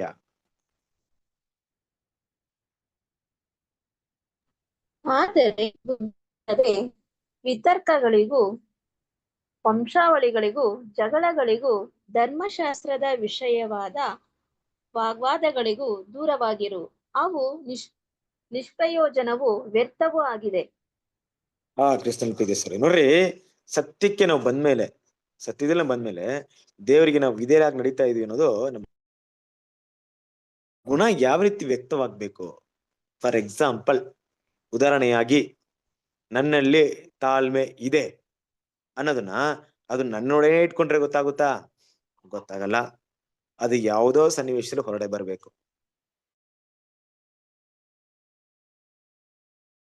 ಬರ್ಬೇಕು. ಈ ಎಲ್ಲ ವಿಷಯ ವಿಶೇಷವಾಗಿ ಎಲ್ಲಿ ಕಾಣಿಸ್ಕೊಳ್ಳುತ್ತೆ ಅಂದ್ರೆ ದೇವರ ಮಕ್ಕಳ ಮಧ್ಯದಲ್ಲಿ. ಈ ಲೋಕದಲ್ಲಿ ಇದನ್ನ ತೋರ್ಸ್ಕೊಳಕ್ ಆಗಲ್ಲ ಕೆಲವೊಂದು ಟೈಮಲ್ಲಿ. ಖಂಡಿತ ತೋರಿಸ್ಬೇಕು, ಲೋಕದಲ್ಲಿ ಕೂಡ ತೋರಿಸ್ಲೇಬೇಕು ಅಲ್ವಾ. ಯಾರೋ ಗಾಡಿ ಹೋಗ್ತಾ ಇದ್ವಿ, ಅಡ್ಡ ಯಾರು ಬಂದ್ಬಿಟ್ರು, ಸಡನ್ ಆಗಿ ಕೋಪ ಬರುತ್ತೆ. ಸಡನ್ ಆಗಿ ಏನ್ ಮಾಡ್ತೀವಿ, ನಾವು ಬೈಯಕ್ ಶುರು ಮಾಡ್ತೀವಿ. ಬೆಳಿತಾ ಏನ್ ಮಾಡ್ತೀವಿ, ಅದನ್ನ ಕಲಿತೀವಿ. ಹಂಗೆಲ್ಲ ಮಾಡ್ಬಾರ್ದು ಅಂದ್ಬಿಟ್ಟು ಏನ್ ಮಾಡ್ತೀವಿ, ಹೆಂಗೋ ದೇವ್ರು ನಮ್ನ ಕಾಪಾಡಿದಾರ, ದೇವ್ರಿಗೆ ಥ್ಯಾಂಕ್ಸ್ ಹೇಳ್ಬಿಟ್ಟು ಹೋಗ್ತೀವಿ ಅಲ್ವಾ. ಆದ್ರೆ ಏನಪ್ಪಾ ಅಂದ್ರೆ ಏನ್ ವಿಷಯ ಹೇಳ್ತೀನಿ ಅಂದ್ರೆ, ಇದೆಲ್ಲ ಆಕಸ್ಮಿಕವಾಗಿ ನಡೆಯೋದು, ನಾವು ಎಕ್ಸ್ಪೆಕ್ಟ್ ಮಾಡಿಲ್ಲ ನಡೀತಾರೆ ಇದು ವಿಷಯ. ಬಟ್ ಇದು ಯಾವ್ದಕ್ಕೂ ನಾವು ಪ್ಲಾನ್ ಮಾಡಿರಲ್ಲ. ಆದ್ರೆ ದೇವ್ರ ಮಕ್ಳು ಇಲ್ಲಿ ಅರ್ಥ ಮಾಡ್ಕೊಬೇಕಂದ್ರೆ, ದೇವರ ಮಕ್ಕಳ ಮಧ್ಯದಲ್ಲಿ, ದೇವರ ಸಭೆ ಮಧ್ಯದಲ್ಲಿ ನಾವೆಲ್ಲರೂ ಪ್ರತಿಯೊಬ್ಬರ ಓಟಕ್ಕೆ ಸಹಾಯಕರಾಗಿರ್ಬೇಕು ಹೊರತು ಓಟಕ್ಕೆ ಅಡ್ಡಿ ಆಗಿರ್ಬಾರ್ದು. ಕೆಲವೊಂದು ವಿಷಯಗಳನ್ನ ನಾವು ಮಾತಾಡೋದ್ರಿಂದ, ಚರ್ಚೆ ಮಾಡೋದ್ರಿಂದ, ಡಿಸ್ಕಷನ್ ಮಾಡೋದ್ರಿಂದ ಎಷ್ಟು ಮಟ್ಟಿಗೆ ಸಹೋದರಿಗೆ ಅದು ಅವರ ಆತ್ಮಿಕ ಜೀವನದಲ್ಲಿ ಪರಿಣಾಮ ಬೀರುತ್ತೆ ಅನ್ನೋ ವಿಷಯಗಳು ಕೂಡ ನಾವು ನೆನಪಲ್ಲಿ ಇಟ್ಕೊಬೇಕು. ಆಗೇನಾದ್ರೂ ಅದರಿಂದ ಯಾವುದೇ ಪ್ರಯೋಜನಗಳಿಲ್ಲದೆ ಇದ್ದಾಗ, ಅದ್ರಲ್ಲಿ ಆರ್ಗ್ಯುಮೆಂಟ್ ಮಾಡೋದ್ರಲ್ಲಿ, ಜಗಳ ಮಾಡೋದ್ರಲ್ಲಿ ಮಾಡ್ಕೊಳೋದ್ರಿಂದ ಯಾವುದೇ ಆತ್ಮಿಕ ಪ್ರಯೋಜನ ಇಲ್ಲದೆ ಅದನ್ನ ಬಿಟ್ಬಿಡೋದು ಒಳ್ಳೇದು. ಅದನ್ನ ದೊಡ್ಡದಾಗಿ ತಗೊಂಡು ಇದನ್ನ ಆಲೋಚನೆ ಇವತ್ತು ನಮ್ಗೆ ಬಂದಿದೆ ಅಂತ ಇಟ್ಕೊಳ್ಳಿ, ಇದ ವಿಷಯನ ಸಹೋದರಿ ಎಲ್ಲ ಮಾತಾಡಿದ್ರೆ ಅಂತ ಇಟ್ಕೊಳ್ಳಿ. ಇವಾಗ ಏನಾಯ್ತು, ಅದು ಸತ್ಯ ಆಗ್ಬಿಡ್ತು, ದೇವ್ರು ನಿಮ್ಗೆ ತಿಳಿಸ್ಕೊಟ್ಬಿಟ್ಟಿದ್ದಾರೆ. ಗೊತ್ತಿರೋಂಥ ವಿಷಯನ ಮತ್ತೆ ನಾವು ಅದನ್ನೇ ಮಾಡ್ಕೊಂಡು ಹೋದ್ರೆ ದೇವರ ವಿಷಯಗಳಿಗೆ ಅವಿಧೇಯರಾಗಿರ್ತೀವಿ. ಏನ್ ವಿಷಯ ಹೇಳಕ್ ಬರ್ತಾ ಇದ್ದೇನೆ ಅಂದ್ರೆ, ನಮ್ಮ ಗುಣಗಳು ಸಹೋದರರ ಮಧ್ಯದಲ್ಲೇ ವ್ಯಕ್ತವಾಗುವಂತಹ ಸನ್ನಿವೇಶದಲ್ಲಿ ಅವರಿಗೆ ಅಡ್ಡಿಯಾಗುವಂತ ಕೆಲಸಗಳನ್ನ ಮಾಡದೆ, ಅವರ ಆತ್ಮಿಕ ಜೀವನಕ್ಕೆ ಪ್ರಯೋಜನವಾಗುವಂತ ವಿಷಯಗಳನ್ನ ನಾವು ಪ್ರತಿಯೊಬ್ರು ಮಾಡ್ಲೇಬೇಕು. ಮಾಡಿದ್ರು ಮಾಡ್ಬೋದು, ಇಲ್ದೇ ಇಲ್ಲ ಅಂತಲ್ಲ, ಮಾಡ್ಲೇಬೇಕು. ನಮ್ಮಲ್ಲಿ ಆದಷ್ಟು ಅವರಿಗೆ ಎಡರ್ವಿಕೆ ಆಗದೆ ಇರೋದಕ್ಕೆ ನೋಡ್ಕೊಳ್ಳೋಣ. ನಮ್ಮ ದೃಷ್ಟಿಯಲ್ಲಿ ಅದು ಗೊತ್ತಾಗದೇ ಇರೋವರೆಗೂ ತಪ್ಪಲ್ಲ. ಹಾಗೆ ನಮ್ಮ ದೃಷ್ಟಿಯಲ್ಲಿ ಗೊತ್ತಾಗದೇ ಇರೋದಕ್ಕೆ ಸಾಧ್ಯತೆನೂ ಇಲ್ಲ. ಯಾಕಂದ್ರೆ ನಾವು ಸತ್ಯದಲ್ಲಿ ಬೆಳೀತಾ ಇದೀವಿ. ಅಷ್ಟು ಅಂದ್ರಲ್ಲ, ಅಷ್ಟು ಜ್ಞಾನವಿಲ್ಲದೆ ಬರಲ್ಲ. ಕೆಲವೊಂದು ಟೈಮಲ್ಲಿ ನಾವು ಮಾಡುವಂತ ವಿಷಯಗಳೇನಾಗುತ್ತೆ, ಇದು ತಪ್ಪು ಅಂತ ಗೊತ್ತಾಗುತ್ತೆ. ನಾವು ಮಾಡುವಂತ ವಿತರ್ಕಗಳು, ಬೇರೆ ಇರುವಂತ ಟಾಪಿಕ್ ಮಾತಾಡೋದು, ಅನ್ವಾಂಟೆಡ್ ಮ್ಯಾಟರ್ನ ಮಾತಾಡೋದು, ಅನ್ವಾಂಟೆಡ್ ಮ್ಯಾಟರ್ನ ಡಿಸ್ಕಷನ್ ಮಾಡೋದು, ಆರ್ಗ್ಯುಮೆಂಟ್ ಮಾಡೋದು, ಸಹೋದರ ಬಗ್ಗೆ ಚಾಡಿಗಳು ಹೇಳೋದು, ಇದೆಲ್ಲ ಕೂಡ ಏನಾಗುತ್ತಂದ್ರೆ ನಮ್ಮ ಗುಣಗಳಿಗೆ ಅಡ್ಡಿ ಆಗುತ್ತೆ, ಸತ್ಯಕ್ಕೆ ವಿಧೇಯರಾಗೋದಕ್ಕೆ ಅಡ್ಡಿ ಆಗುತ್ತೆ. ಕಾಲಾಂತರದಲ್ಲಿ ದೇವರ ಕೋಪಕ್ಕೆ ನಾವೇನಾಗ್ತೀವಿ, ಗುರಿ ಆಗ್ತೀವಿ. ಇದು ಮುಖ್ಯವಾದಂತ ವಿಷಯ ಅಲ್ವಾ. ಕರ್ತನಾದ ಯೇಸು ಕ್ರಿಸ್ತನು ಹೇಳ್ಬೇಕಾದ್ರೆ ಆ ಕೊನೆ ಒಂದು ಪ್ರಾರ್ಥನೆಯಲ್ಲಿ 17ನೇ ಅಧ್ಯಾಯ ಯೋಹನಲ್ಲಿ, ನಿಮಗೋಸ್ಕರ ನಾನು ನನ್ನನ್ನೇ ಪರಿಶುದ್ಧ ಮಾಡ್ಕೊಳ್ತೀನಿ ಅಂತ ಹೇಳ್ತಾರೆ. ಅಂದ್ರೆ ಏನರ್ಥ, ಅವ್ರು ಪರಿಶುದ್ಧ ಇಲ್ವಾ, ಅವ್ರು ಪರಿಶುದ್ಧವಂತರು, ಆದ್ರೆ ನಿಮಗೋಸ್ಕರ ಇನ್ನೂ ಪರಿಶುದ್ಧ ಮಾಡ್ಕೊಳ್ತೀನಿ. ದೇವ್ರ ಮಕ್ಳು ನಾವು ಕೂಡ ಸಹೋದರಿಗೋಸ್ಕರ ನಮ್ಮನ್ನ ಶುದ್ಧ ಮಾಡ್ಕೊಬೇಕು. ಆದಷ್ಟು ಅವ್ರಿಗೆ ನಮ್ಮಿಂದ ಎಡರುವಿಕೆ ಆಗದಿರಂಗೆ ಏನ್ ಮಾಡ್ಕೊಳ್ಳೋಣ, ನೋಡ್ಕೊಳ್ಳೋಕೆ ಪ್ರಯತ್ನಗಳು ಪಡೋಣ. ಒಂದ್ ರೀತಿಯಲ್ಲಿ ನಾವೇನಾದ್ರೂ ಮಾಡಿದ್ರೆ ದೇವ್ರು ನಮ್ಗೆ ತಿಳಿಸ್ತಾರೆ. ತಿಳಿಸಿದ ಮೇಲೆ ಅದಕ್ಕೆ ವಿಧೇಯರಾಗಿ ಏನ್ ಮಾಡೋಣ, ಅಂತ ವಿಷಯಗಳಿಂದ ಆದಷ್ಟು ಏನ್ ಮಾಡೋಣ, ದೂರ ಇರೋಣ. ಆದ್ರೆ ಕ್ರಿಸ್ತನ ಪ್ರೀತಿ ಸರಸರೇ, ಈ ವಿಷಯ ಇನ್ನೊಂದು ರೀತಿಯಲ್ಲಿ ಕೂಡ ಅರ್ಥ ಮಾಡ್ಕೊಬೇಕು. ಯಾವ ರೀತಿಯಲ್ಲಿ, ಒಂದ್ ವೇಳೆ ಎಲ್ಲೋ ಒಂದು ಸನ್ನಿವೇಶ ನಾನು ಆ ರೀತಿ ಮಾಡ್ಬಿಟ್ಟೆ, ಆಗ ದೇವ್ರು ನನ್ನ ಎಚ್ಚರಿಸ್ತಾರೆ. ನನ್ನ ಬದಲಾವಣೆ ಮಾಡ್ಕೊಳ್ಳಕ್ಕೆ ಪ್ರಯತ್ನ ಪಡ್ಬೇಕು, ವಾಕ್ಯದ ಮೂಲಕವಾಗಿ. ಈ ಬ್ರದರ್ ಹೇಳಿದ್ರು ಅಂತಲ್ಲ, ವಾಕ್ಯ ಹೇಳ್ತಾ ಇದೆ. ಹೌದು, ಆ ಬ್ರದರ್ ವಾಕ್ಯದ ಮೂಲಕ ನನಗೆ ಹೇಳಿದ್ರು. ಅವ್ರು ಹೇಳಿದ್ರು ಅಂತ ನಾನು ಮಾಡಲ್ಲ, ಬಟ್ ವಾಕ್ಯ ಅದನ್ನೇ ಹೇಳ್ತಾ ಇದೆ, ಸತ್ಯವೇ ಅದನ್ನೇ ತಿಳಿಸ್ಕೊಡ್ತಾ ಇದೆ. ಈಗ ಏನ್ ಮಾಡೋಣ, ಚೇಂಜ್ ಮಾಡ್ಕೊಳ್ತೀನಿ, ಪ್ರಯತ್ನ ಪಡಿ. ಇಲ್ದೆ ಹೋದ್ರೆ ಏನಾಗುತ್ತಂದ್ರೆ ಕಂಟಿನ್ಯೂಯಸ್ ಅಂದ್ರೆ ನಿರಂತರವಾಗಿ ಅದ್ರ ಉಳ್ಕೊಳ್ತೀನಿ. ನಾನು ಏನ್ ಮಾಡ್ತೀನಿ ಅಂದ್ರೆ ನನ್ನ ಮೈಂಡ್ ನ ಚೇಂಜ್ ಮಾಡ್ತೀನಿ, ಈ ರೀತಿ ಮಾಡ್ತೀನಿ. ನನ್ನ ಮೈಂಡ್ ಹತ್ರ ಈ ರೀತಿ ಮಾತಾಡ್ಕೊಳ್ತೀನಿ. ಇಲ್ಲ ಆ ಬ್ರದರ್ ಹೇಳಿದ್ದು ಕರೆಕ್ಟ್ ಅಲ್ಲ, ನೀನು ಮೈಂಡ್ ಎದುರ್ಕೊಂಬೇಡ, ನೀನ್ ಮಾಡ್ತಾರದು ಕರೆಕ್ಟ್, ನೀನ್ ಫಾಲೋ ಮಾಡು, ನೀನ್ ಅದನ್ನ ಮುಂದುವರ್ಸು. ನಿನ್ ಮೈಂಡ್ ಇರೋದು ಕರೆಕ್ಟ್ ಕಾನ್ಸೆಪ್ಟ್, ನೀನ್ ಏನ್ ಮಾಡ್ತಾ ಇದೀಯ ಇವತ್ತವರೆಗೂ ಅದನ್ನೇ ಮಾಡ್ತಾ ಇರು. ಅವ್ರೇನ್ ಹೇಳ್ತಾರೆ ಅಂತ ಕೇಳಕ್ ಹೋಗ್ಬೇಡ ಅನ್ನೋಂತ ರೀತಿಯನ್ನ ಹೇಳಿ ನನ್ನ ಮೈಂಡ್ ಅಲ್ಲಿ ಆ ವಿಷಯವನ್ನ ಸ್ಟ್ರಾಂಗ್ ಮಾಡ್ತೀನಿ. ಸ್ಟ್ರಾಂಗ್ ಮಾಡಿ ಏನ್ ಮಾಡ್ತೀನಿ, ಅದೇ ವಿಷಯವನ್ನ ಮುಂದುವರಿಸ್ತೀನಿ. ಈ ರೀತಿ ನಾನು ಏನಾದ್ರು ಮಾಡ್ಕೊಂಡ್ಬಿಟ್ರೆ ಯಾರು ಹೇಳಿದ್ರು ನಾನು ಕೇಳಲ್ಲ, ಎಷ್ಟೇ ಸತಿ ಹೇಳಿದ್ರು ನಾನು ಕೇಳಲ್ಲ. ಬಿಕಾಸ್ ನನ್ನ ಮೈಂಡ್ ಮಾತಾಡ್ತಾ ಇದ್ರೆ ಯಾರು ಮಾತಾಡಿದ್ರು ಕೇಳಲ್ಲ, ಗೊತ್ತಾ. ಯಾರೇ ಮಾತಾಡಿದ್ರು ಬದಲಾಗಿ ಮತ್ತೆ ನಿಮ್ ಮೈಂಡ್ ಮಾತಾಡ್ಬೇಕು. ಏನಂತ, ಹೌದಪ್ಪ ಅವ್ರು ಹೇಳ್ತಾರ ಸರಿ, ನಿನ್ನ ಬದಲಾವಣೆ ಮಾಡ್ಕೊ, ನಿನ್ನ ಚೇಂಜ್ ಮಾಡ್ಕೊ. ನಮ್ ಕಾನ್ಶಿಯಸ್ ನಮ್ಮ ಹತ್ರ ಮಾತಾಡದೇ ಇದ್ದಾಗ ನಾವ್ ಅದನ್ನ ಚೇಂಜ್ ಮಾಡ್ಕೊಳಲ್ಲ, ಯಾರೇ ಆಗ್ಲಿ. ಹಾಗೆ ನಾವು ದೇವರ ವಾಕ್ಯ ವಿಧೇಯರಾಗೋದು ಕೂಡ ಹೀಗೆ.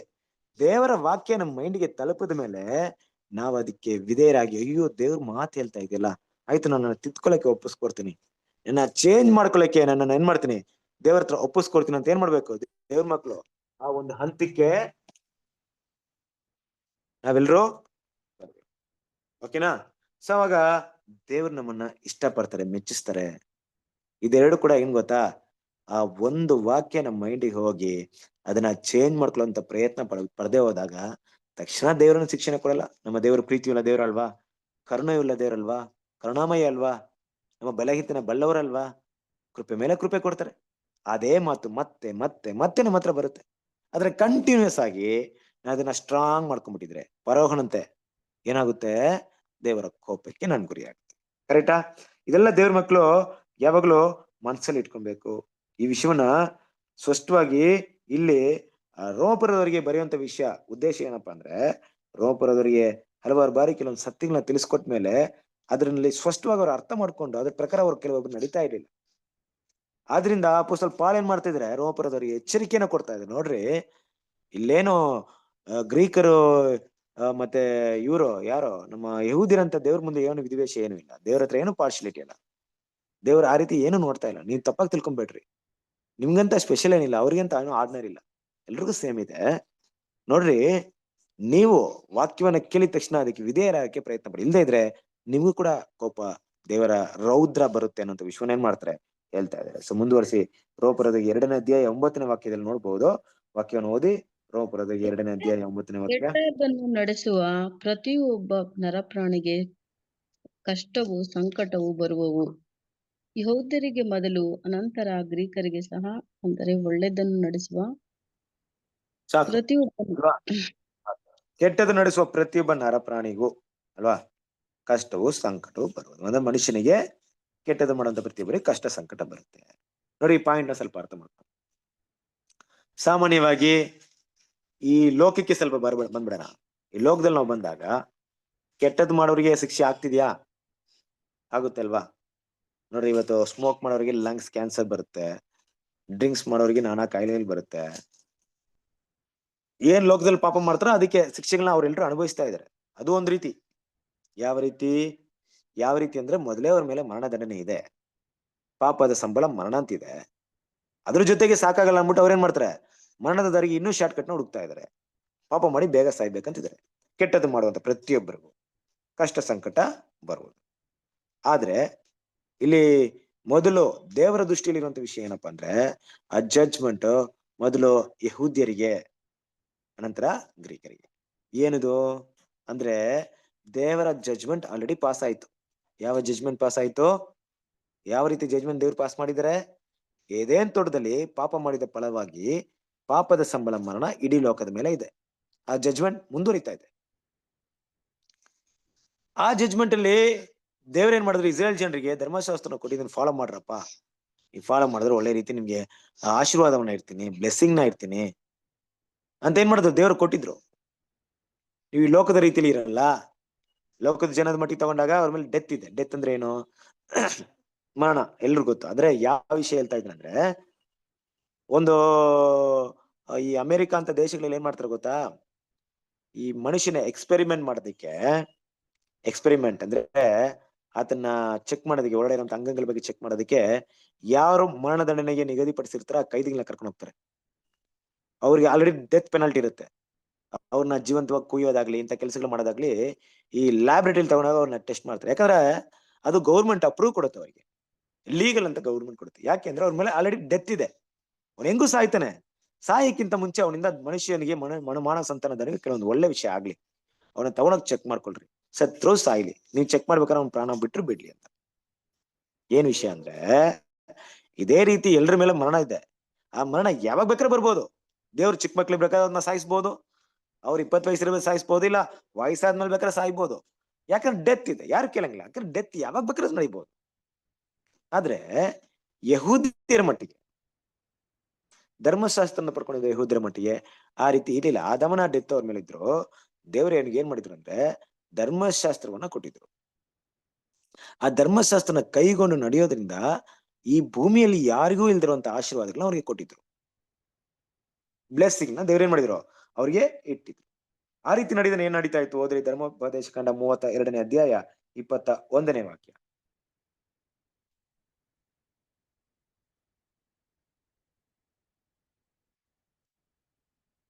ಧರ್ಮೋಪದೇಶ ಕಂಡ 32ನೇ ಅಧ್ಯಾಯ 21ನೇ ವಾಕ್ಯ.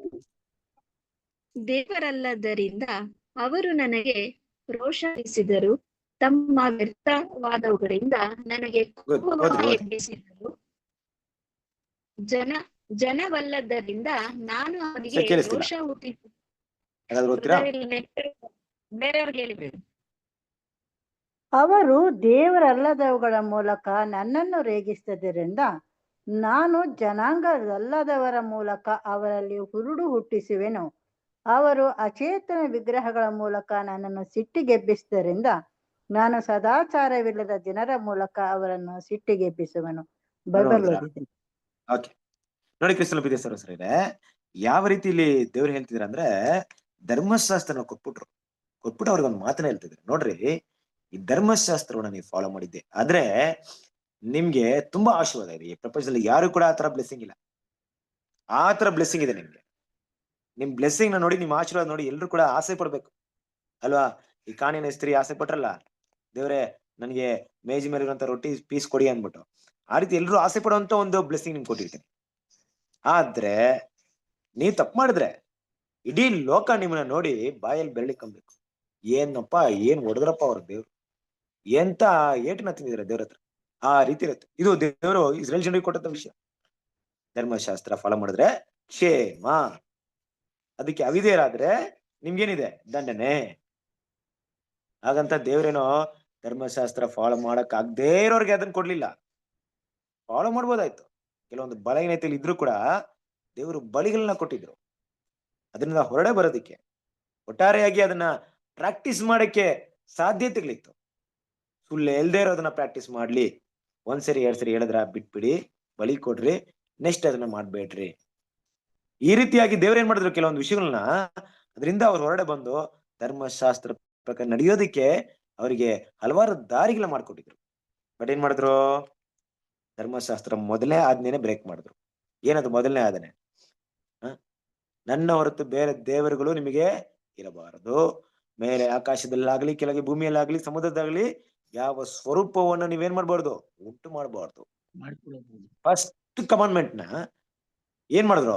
ಅಷ್ಟು ಕೇರ್ಲೆಸ್ ಆಗಿ ಬ್ರೇಕ್ ಮಾಡಿದ್ರು. ಬ್ರೇಕ್ ಮಾಡಿದ್ದಲ್ದೆ ದೇವರಿಗೆ ಏನ್ ಮಾಡಿದ್ರು? ಕೋಪವನ್ನ ಎಬ್ಬಿಸಿದ್ರು. ದೇವರಿಗೆ ಅಸಹ್ಯವಾದಂತ ವಿಗ್ರಹನ ಆರಾಧನೆ ಮಾಡಿ ದೇವರಿಗೆ ಕೋಪವನ್ನ ಎಬ್ಬಿಸಿದ್ರು. ಆದ್ರ ಫಲ ಏನಿತ್ತು? ದೇವ್ರ ಏನಂತಿದ್ರೆ, ನನಗೆ ನೀವು ಕೋಪ ಎಬ್ಸಿದ್ರಾ, ಹಾಗೆ ನಾನೇನ್ ಮಾಡ್ತೀನಿ?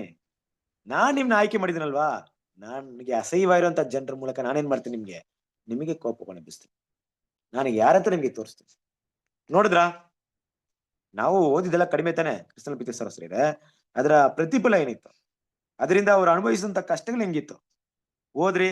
ಎಕ್ಸೋಡಸ್ ವಿಮೋಚನ ಕಂಡ 22ನೇ ಅಧ್ಯಾಯ 24ನೇ ವಾಕ್ಯ.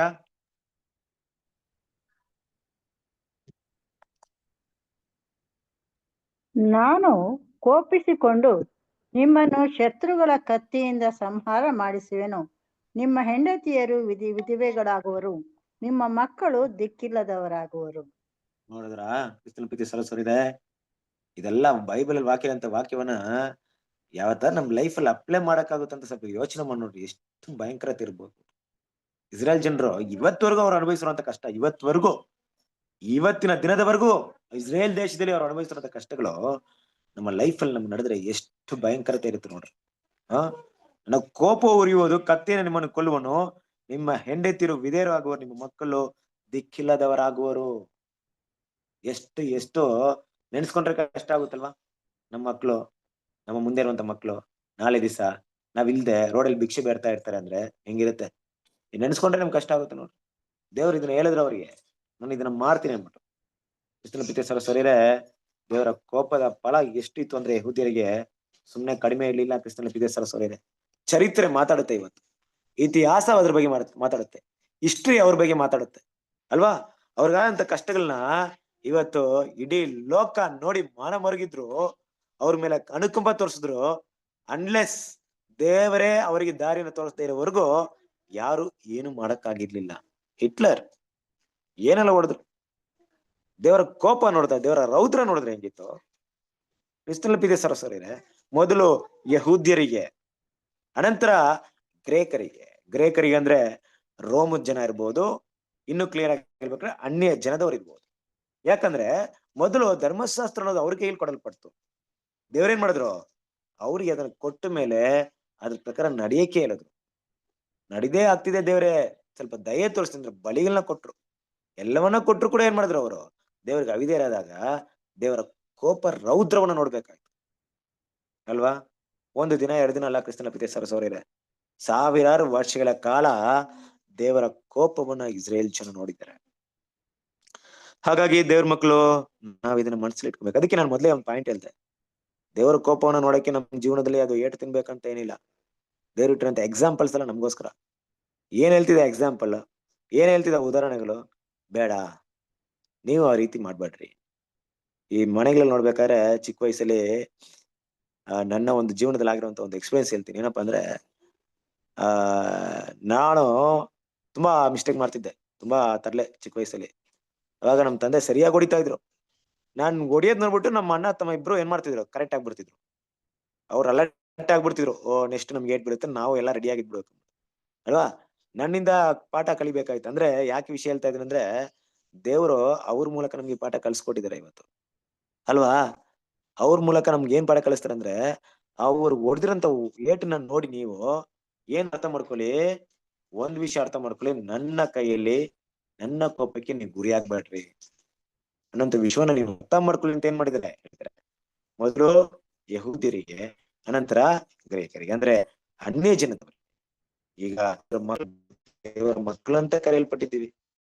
ಯೋಚನೆ ಮಾಡಿ, ಆಮೋಸ್ 3ನೇ ಅಧ್ಯಾಯ 2ನೇ ವಾಕ್ಯದಲ್ಲಿ ಇಸ್ರೇಲ್ ಜನರ ಬಗ್ಗೆ ದೇವರ ಒಂದು ಮಾತು ಹೇಳ್ತಾರೆ. ಹೋದ್ರಿ ಆಮೋಸ್ 3ನೇ ಅಧ್ಯಾಯ 2ನೇ ವಾಕ್ಯ.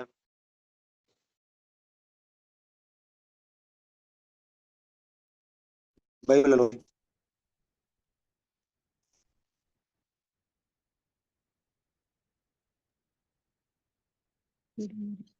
ನಾನು ಅವರೊಳಗಿಂದ ಅಧಿಪತಿಯನ್ನು ಕಡಿದು ಹಾಕಿ ಸಕಲ ರಾಜ್ಯಾಧಿಕಾರಿಗಳನ್ನು ಸಂಹರಿಸುವೆನು, ಇದು ಯೆಹೋವನ ನುಡಿ.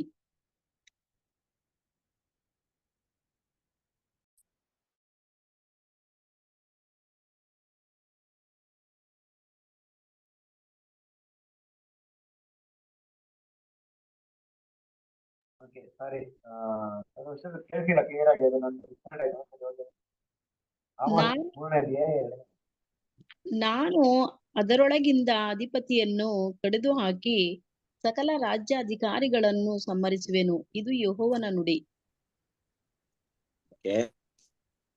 ಸಾರಿ, ಇನ್ನೊಂದ್ಸರಿ ಹೋಗಿ ಮತ್ತೆ ಕರೆಕ್ಟ್ ಆಗಿ ಓದಿ ಕರೆಕ್ಟ್ ಆಗಿ ಓದಿದ್ರೆ ಇನ್ನೊಂದ್ಸರಿ ಹೋಗಿ. ನಾನು ಅದರೊಳಗಿಂದ ಅಧಿಪತಿಯನ್ನು ಕಡಿದು ಹಾಕಿ ಸಕಲ ರಾಜ್ಯಾಧಿಕಾರಿಗಳನ್ನು ಸಂಹರಿಸುವೆನು, ಇದು ಯೆಹೋವನ ನುಡಿ. ಒಂದೇ ನಿಮಿಷ. ಆಮೋಸ್ 3ನೇ ಅಧ್ಯಾಯ 2ನೇ ವಾಕ್ಯ ಕರೆಕ್ಟ್ ಹೋಗುತ್ತೆ. 3:2 ಭೂಮಿಯ ಸಕಲ ಕುಲಗಳೊಳಗೆ ನಿಮ್ಮನ್ನು ಮಾತ್ರ ನನ್ನವರೆಂದು ಅರಿತುಕೊಂಡಿದ್ದೇನೆ, ಆದ ಕಾರಣ ನಿಮ್ಮ ಎಲ್ಲಾ ಪಾಪಗಳ ಫಲವನ್ನು ನಿಮಗೆ ತಿನ್ನಿಸುವೆನು.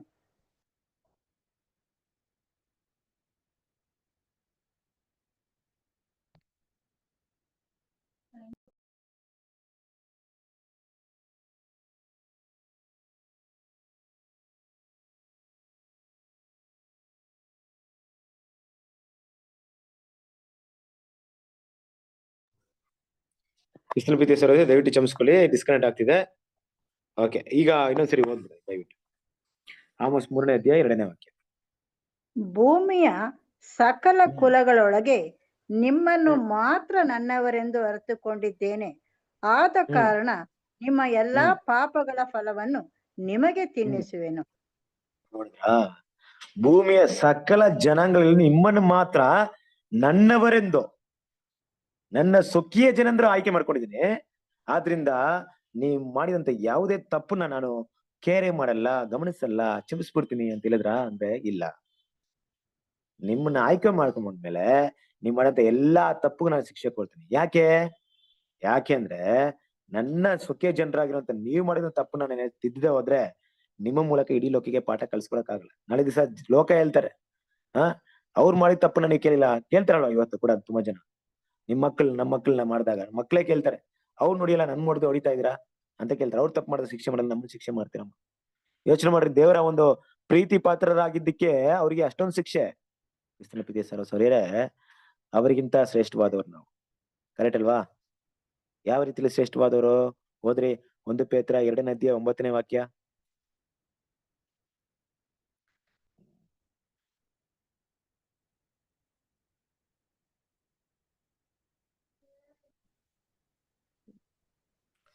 ಒಂದು ಪೇತ್ರ 2ನೇ ಅಧ್ಯಾಯ 9ನೇ ವಾಕ್ಯ. ನಿಮ್ಮನ್ನು ಕತ್ತಲ ಒಳಗಿಂದ ಕರೆದು ನನ್ನ ಆಶ್ಚರ್ಯಕರವಾದ ಬೆಳಕಿನಲ್ಲಿ ಸೇರಿಸಿದಾತನ ಗುಣಾತಿಶಯಗಳನ್ನು ಪ್ರಚಾರ ಮಾಡುವವರಾಗುವಂತೆ ದೇವರ ಆದುಕೊಂಡ ಜನಾಂಗವು, ರಾಜ್ಯ ವಂಶಸ್ಥರಾದ ಯಾಜಕರು, ಮೀಸಲಾದ ಜನವು, ದೇವರ ಸ್ವಕೀಯ ಪ್ರಜೆಯೂ ಆಗಿದ್ದೀರಿ. ನೋಡಿದ್ರಾ ಏನೆಲ್ಲ ಸುಖ ಕೊಟ್ರಿ ನೋಡ್ರಿ ನಮ್ಗೆ. ಇದೇ ವಿಷಯವನ್ನ ಆಮೋಸ್ಗೆ ಕನೆಕ್ಟ್ ಮಾಡ್ರಿ. ಆಮೋಸ್ 3ನೇ ಅಧ್ಯಾಯ 2ನೇ ವಾಕ್ಯ ಕನೆಕ್ಟ್ ಮಾಡಿ ನೋಡ್ರಿ. ಏನ್ ಬರುತ್ತೆ? ಅವ್ರ ಸ್ವಕೀಯ ಜನ ಆಗಿದ್ದಕ್ಕೆ ಅವ್ರಿಗೆ ಶಿಕ್ಷೆ ಕೊಟ್ಟಿದ್ದೀನಿ, ನೀವು ಅದಕ್ಕಿಂತ ಶ್ರೇಷ್ಠ ಅಂದ್ರೆ ನನ್ನ ಕೋಪಕ್ಕೇನಾದ್ರೂ ನೀವು ಗುರಿ ಆದ್ರೆ ಎಷ್ಟರ ಮಟ್ಟಿಗಿರುತ್ತೆ. ಕ್ರಿಸ್ತನ ಪ್ರೀತಿಯ ಸಹೋದರರೇ, ದೇವರ ಕೃಪೆ ಇವತ್ತು ನಾವಿದೀವಿ. ದೇವರ ಕೃಪೆಯಲ್ಲೇ ಇರೋಣ ಯಾವಾಗ್ಲೂ. ಅದನ್ನ ಬಿಟ್ಟು ಆ ಕಡೆ ಈ ಕಡೆ ಹೋಗೋದೇ ಬೇಡ. ಅದನ್ನ ಬಿಟ್ರೆ ಬೇರೆ ಗತಿನೇ ಇಲ್ದೆ ಅಂತಿರ್ಬೇಕು ನಾವು. ಅಂದ್ರೆ ಏನರ್ಥ? ಯಾವ ಅರ್ಥದಲ್ಲಿ ಮಾತಾಡ್ತಾ ಇದೀನಿ? ನನ್ನಿಂದ ಏನಾದ್ರೂ ಒಂದು ಆಗುತ್ತೆ ಅಂತ ಹೇಳಕ್ಕೂ ಸಾಧ್ಯತೆ ಇಲ್ಲ, ನಾನು ಅದನ್ನ ಮಾಡಲ್ಲ ಅಂತ ಹೇಳಕ್ಕೂ ಸಾಧ್ಯತೆ ಇಲ್ಲ. ದೇವರ ಕೃಪೆಯಿಂದ ನಮ್ಮನ್ನು ಬಳಸ್ಪಡಿಸುವಂತ ಕ್ರಿಸ್ತನ ಮೂಲಕ ಎಲ್ಲವನ್ನು ಮಾಡುವುದಕ್ಕೆ ಶಕ್ತರಾಗಿರ್ಬೇಕು ನಾವು. ಆತನ ಬಲದಿಂದ ಮಾಡೋರು ಶಕ್ತರಾಗಿರ್ಬೇಕು. ದೇವ್ರ ಮಕ್ಳು ಇವತ್ತು ನಾವು ಅರ್ಥ ಮಾಡ್ಕೊಬೇಕಾರೆ ಏನಂದ್ರೆ, ನೋಡಿ ಪಾಯಿಂಟ್ ಅಲ್ಲಿ ಬ್ರದರ್ ಮಾತಾಡ್ಬೇಕಾರೆ, ಆ ಒಂದು ಬಾಧೆ ಸಂಕಟಗಳು ಏನಪ್ಪಾ ಅಂದ್ರೆ, ಒಂದ್ ರೀತಿಯಲ್ಲಿ ಈ ಭೂಮಿಯಲ್ಲಿ ಯಾರಿಗೆ ಅಂದ್ರೆ ಮಹಾಸಮಕ್ಕೆ ಸ್ವಲ್ಪ ಕಡಿಮೆ ಇರುತ್ತೆ, ತುಂಬಾ ಜಾಸ್ತಿ ಅಂದ್ರೆ 2ನೇ ಮರಕ್ಕೆ ಹೋಗೋರಿಗೆ ತುಂಬಾ ಜಾಸ್ತಿ ಇರುತ್ತೆ. ಆ ರೀತಿ ಹಂತಕ್ಕೆ ನಾವು ಬರ್ಬಾರ್ದು, ಆ ರೀತಿ ಗಾಯವನ್ನು ಅನುಭವಿಸ್ಬಾರ್ದು. ಏನ್ ಹೇಳಕ್ ಬರ್ತಾ ಇದೀನಿ? ದೇವರ ಹತ್ರ ಏಟ್ ಬೇಕಾದ್ರೆ ತಿನ್ನೋಣ, ಶಿಕ್ಷೆ ಬೇಕಾದ್ರೆ ಅನುಭವಿಸ್ತಾನ. ಆದ್ರೆ ಮಹಾಸಮಗ್ ಹೋಗ್ಬಿಟ್ರೆ ಅದಕ್ಕಿಂತ ದೊಡ್ಡ ಶಿಕ್ಷೆ ಬೇಕಾ? ಸೆಕೆಂಡ್ ಡೆತ್ ಹೋಗ್ಬಿಟ್ರೆ ಅದಕ್ಕಿಂತ ದೊಡ್ಡ ಶಿಕ್ಷೆ ಬೇಕಾ? ಕ್ರಿಸ್ತನ ಪ್ರೀತಿಯ ಸಹೋದರರೇ, ಯೋಚನೆ ಮಾಡ್ರಿ. ಆದ್ರಿಂದ ದೇವ್ರ ಮಕ್ಕಳು ಇದನ್ನ ಮನಸ್ಸಲ್ಲಿ ಇಟ್ಕೊಳ್ಳೋಣ. ಬರುವಂತ ದಿನಗಳಲ್ಲಿ ದೇವರಿಗೆ ಮೆಚ್ಚುಗೆಯಾಗಿ, ದೇವರಿಗೆ ಸ್ವಕೀಯ ಜನರಾಗಿರುವಂತ ಹೆಸರಿಗೆ ತಕ್ಕಾಗಿ ಮಕ್ಕಳಕ್ಕೆ ಪ್ರಯತ್ನ ಪಡೋಣ.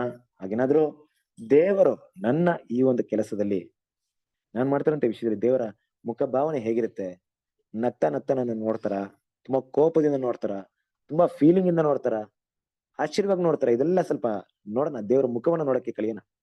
ನಾನ್ ಮಾಡೋಂತ ಈ ಕೆಲಸದಲ್ಲಿ ದೇವ್ರು ಇವತ್ತು ಯಾವ ರೀತಿ ಸಂತೋಷ ಪಡ್ಬೋದು. ಈಗ ಕೆಲವೊಂದ್ ಟೈಮಲ್ಲಿ ಏನ್ ಮಾಡ್ತಾರೆ ಅಂದ್ರೆ, ಈ ಮಕ್ಳು ಏನ್ ಮಾಡ್ತಾರೆ ಗೊತ್ತಾಗಲ್ಲ, ಅವ್ರ ಏನ್ ಮಾಡ್ತಾರೆ, ಈ ಮೊಬೈಲ್ ಏನೋ ನೋಡ್ತಾ ಇರ್ತಾರೆ, ಇಲ್ಲ ಬೇರೆ ಏನೋ ವಿಷಯ ಮಾಡ್ತಾ ಇರ್ತಾರೆ, ತುಂಬಾ ಇಂಟ್ರೆಸ್ಟ್ ಆಗಿರ್ತಾರೆ. ಇಂಟ್ರೆಸ್ಟ್ ಆಗಿ ಇದೇನ್ ಮಾಡ್ತಾರೆ ಅಂದ್ರೆ, ನಗ್ತಾ ನನ್ ಮುಖ ನೋಡ್ತಾರೆ. ನಾನ್ ಏನ್ ಮಾಡ್ತೀನಿ, ಸ್ವಲ್ಪ ಏನಾದ್ರು ಕೋಪದಾಗ ನೋಡ್ಬಿಟ್ರೆ ಸಾಕು, ಮೈಂಡ್ ಚೇಂಜ್ ಆಗ್ಬಿಡುತ್ತೆ ಅವ್ರಿಗೆ. ಓಹೋ, ನಾನ್ ನೋಡ್ತಾರೆ ಕೆಲ್ಸ ತಂದೆಗೇನೆ ಇಷ್ಟವಾಗಿಲ್ಲ ಅಂದ್ಬಿಟ್ಟು ಅವ್ರ ಮುಖನೇ ನೋಡ್ಬಿಡುತ್ತೆ, ಒಂಥರ ಆಗ್ಬಿಡುತ್ತೆ, ಒಂದೊಂದೇನೋ ತಪ್ಪು ಮಾಡ್ತಾ ಇದೀನಿ ಅಂದ್ಬಿಟ್ಟು. ಆ ರೀತಿ ನಮ್ ತಂದೆಯ ದೇವ್ರು ಯಾವ ರೀತಿ ಮುಖವನ್ನ ನಮ್ಗೆ ತೋರಿಸ್ತಾರೆ? ಅವರ ಕೋಪಗಳ ಮುಖವನ್ನ ನೋಡೋದೇ ಬೇಡ ನಾವು, ಆತನ ಸಂತೋಷವಾಗಿರುವಂತ ಮುಖವನ್ನು ನೋಡೋಣ. ಆತನ ನಮ್ಮ ವಿಷಯದಲ್ಲಿ ನಗುತ್ತಾ ಇರುವಂತ ವಿಷಯದಲ್ಲಿ ನೋಡೋಣ. ಸಂತೋಷ ಪಡುವ ನನ್ನ ಮಕ್ಕಳು ಇಷ್ಟೆಲ್ಲ ಒಳ್ಳೆ ಕೆಲಸ ಮಾಡಿದ್ರು ಅನ್ನೋ ರೀತಿ ನೋಡೋದಕ್ಕೆ ನಾವು ಪ್ರಯತ್ನ ಪಡೋಣ. ಇದನ್ನ ಮುಂದುವರೆದಂತ ಭಾಗದಲ್ಲಿ ನೆಕ್ಸ್ಟ್ ಪಾಯಿಂಟ್ ಅಲ್ಲಿ ಇದ್ರ ಬಗ್ಗೆನೇ ತುಂಬಾ ಹೆಚ್ಚಾಗಿರುವಂತ ವಿಷಯವನ್ನು ಮಾತಾಡೋಣ. ದೇವರು ಇವತ್ತಿನ ಒಂದು ಪಾಠವನ್ನ ಆಶೀರ್ವದಿಸಲಿ. ಕ್ರಿಸ್ತನಲ್ಲಿ ಪ್ರೀತಿಯ ಸಹೋದರರೇ, ಹಾಗಾಗಿ ನಾವು ಇವತ್ತಿನ ಒಂದು ವಿಷಯಕ್ಕೆ ಇಲ್ಲಿಗೆ ನಿಲ್ಲಿಸ್ಬಿಟ್ಟು ಟೈಮ್ ಕೂಡ ಮುಕ್ತಾಯವಾಗಿದೆ. ಕೆಲವೊಂದು ರಿವಿಷನ್ ಮಾಡೋಣ ಅಂತಿದ್ದೆ, ಅಂದ್ರೆ ಎಲ್ರು ಕೂಡ ಪ್ರಯೋಜನವಾದಂತ ವಿಷಯವನ್ನ. ಸೊ ನಾವು ಮುಂದಿನ ವಾರಕ್ಕೆ ಅದನ್ನ ಇಟ್ಕೊಳ್ಳೋಣ. ಆದ್ರಿಂದ ಇವತ್ತಿನ ರಾತ್ರಿಯ ಗೀತೆಯನ್ನು ಓದಿ ನಾವು ಒಂದು ಪಾಠವನ್ನ ಮುಗಿಸೋಣ.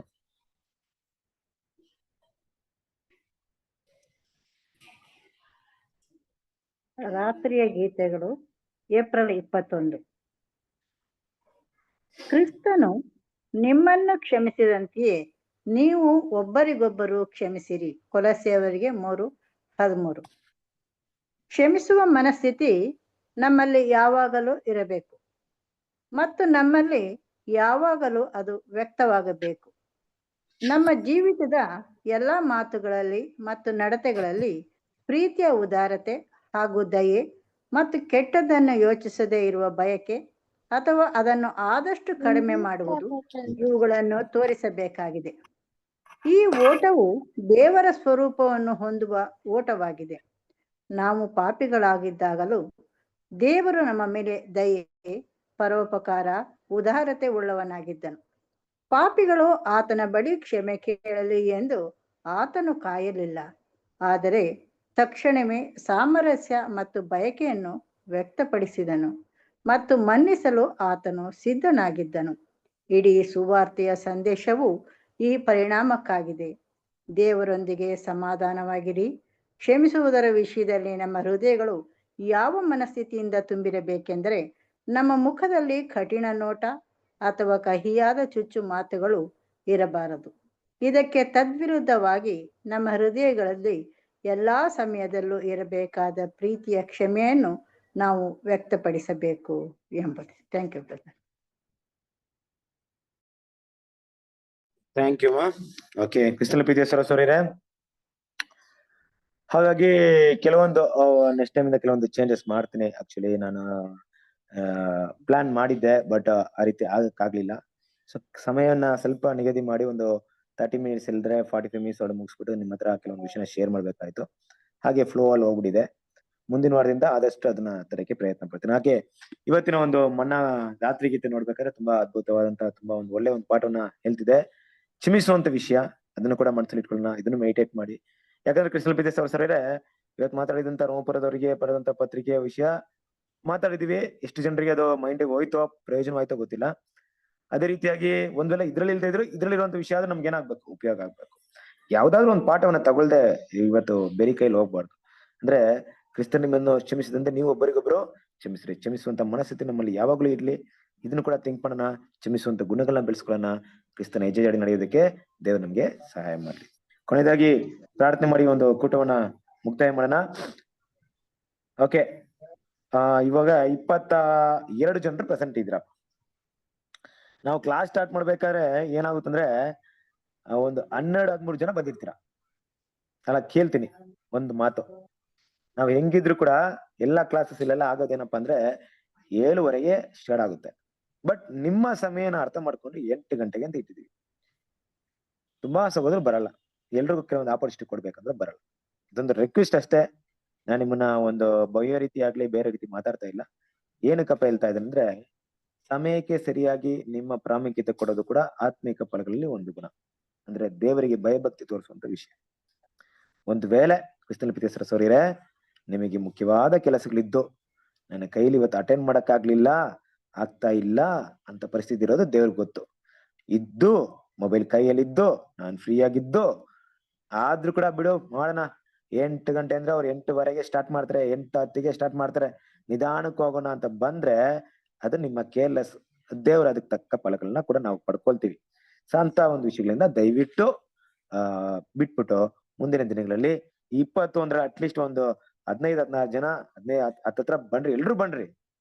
ಎಲ್ರು ಬೇಗ ಬರೋಕೆ ಪ್ರಯತ್ನ ಪಡ್ರಿ. ಆಗ್ದಿರೋರು ನೆಕ್ಸ್ಟ್ ಏನ್ ಮಾಡಿ, ಆದಷ್ಟು ಬೇಗ ಬರೋದಕ್ಕೆ ಪ್ರಯತ್ನ ಪಡಿ. ಇದು ನಾನು ನಿಮ್ಮಲ್ಲಿ ಇದನ್ನ ಭಿನ್ನವಾಗಿ ಇಟ್ಟಿದ್ದೀನಿ.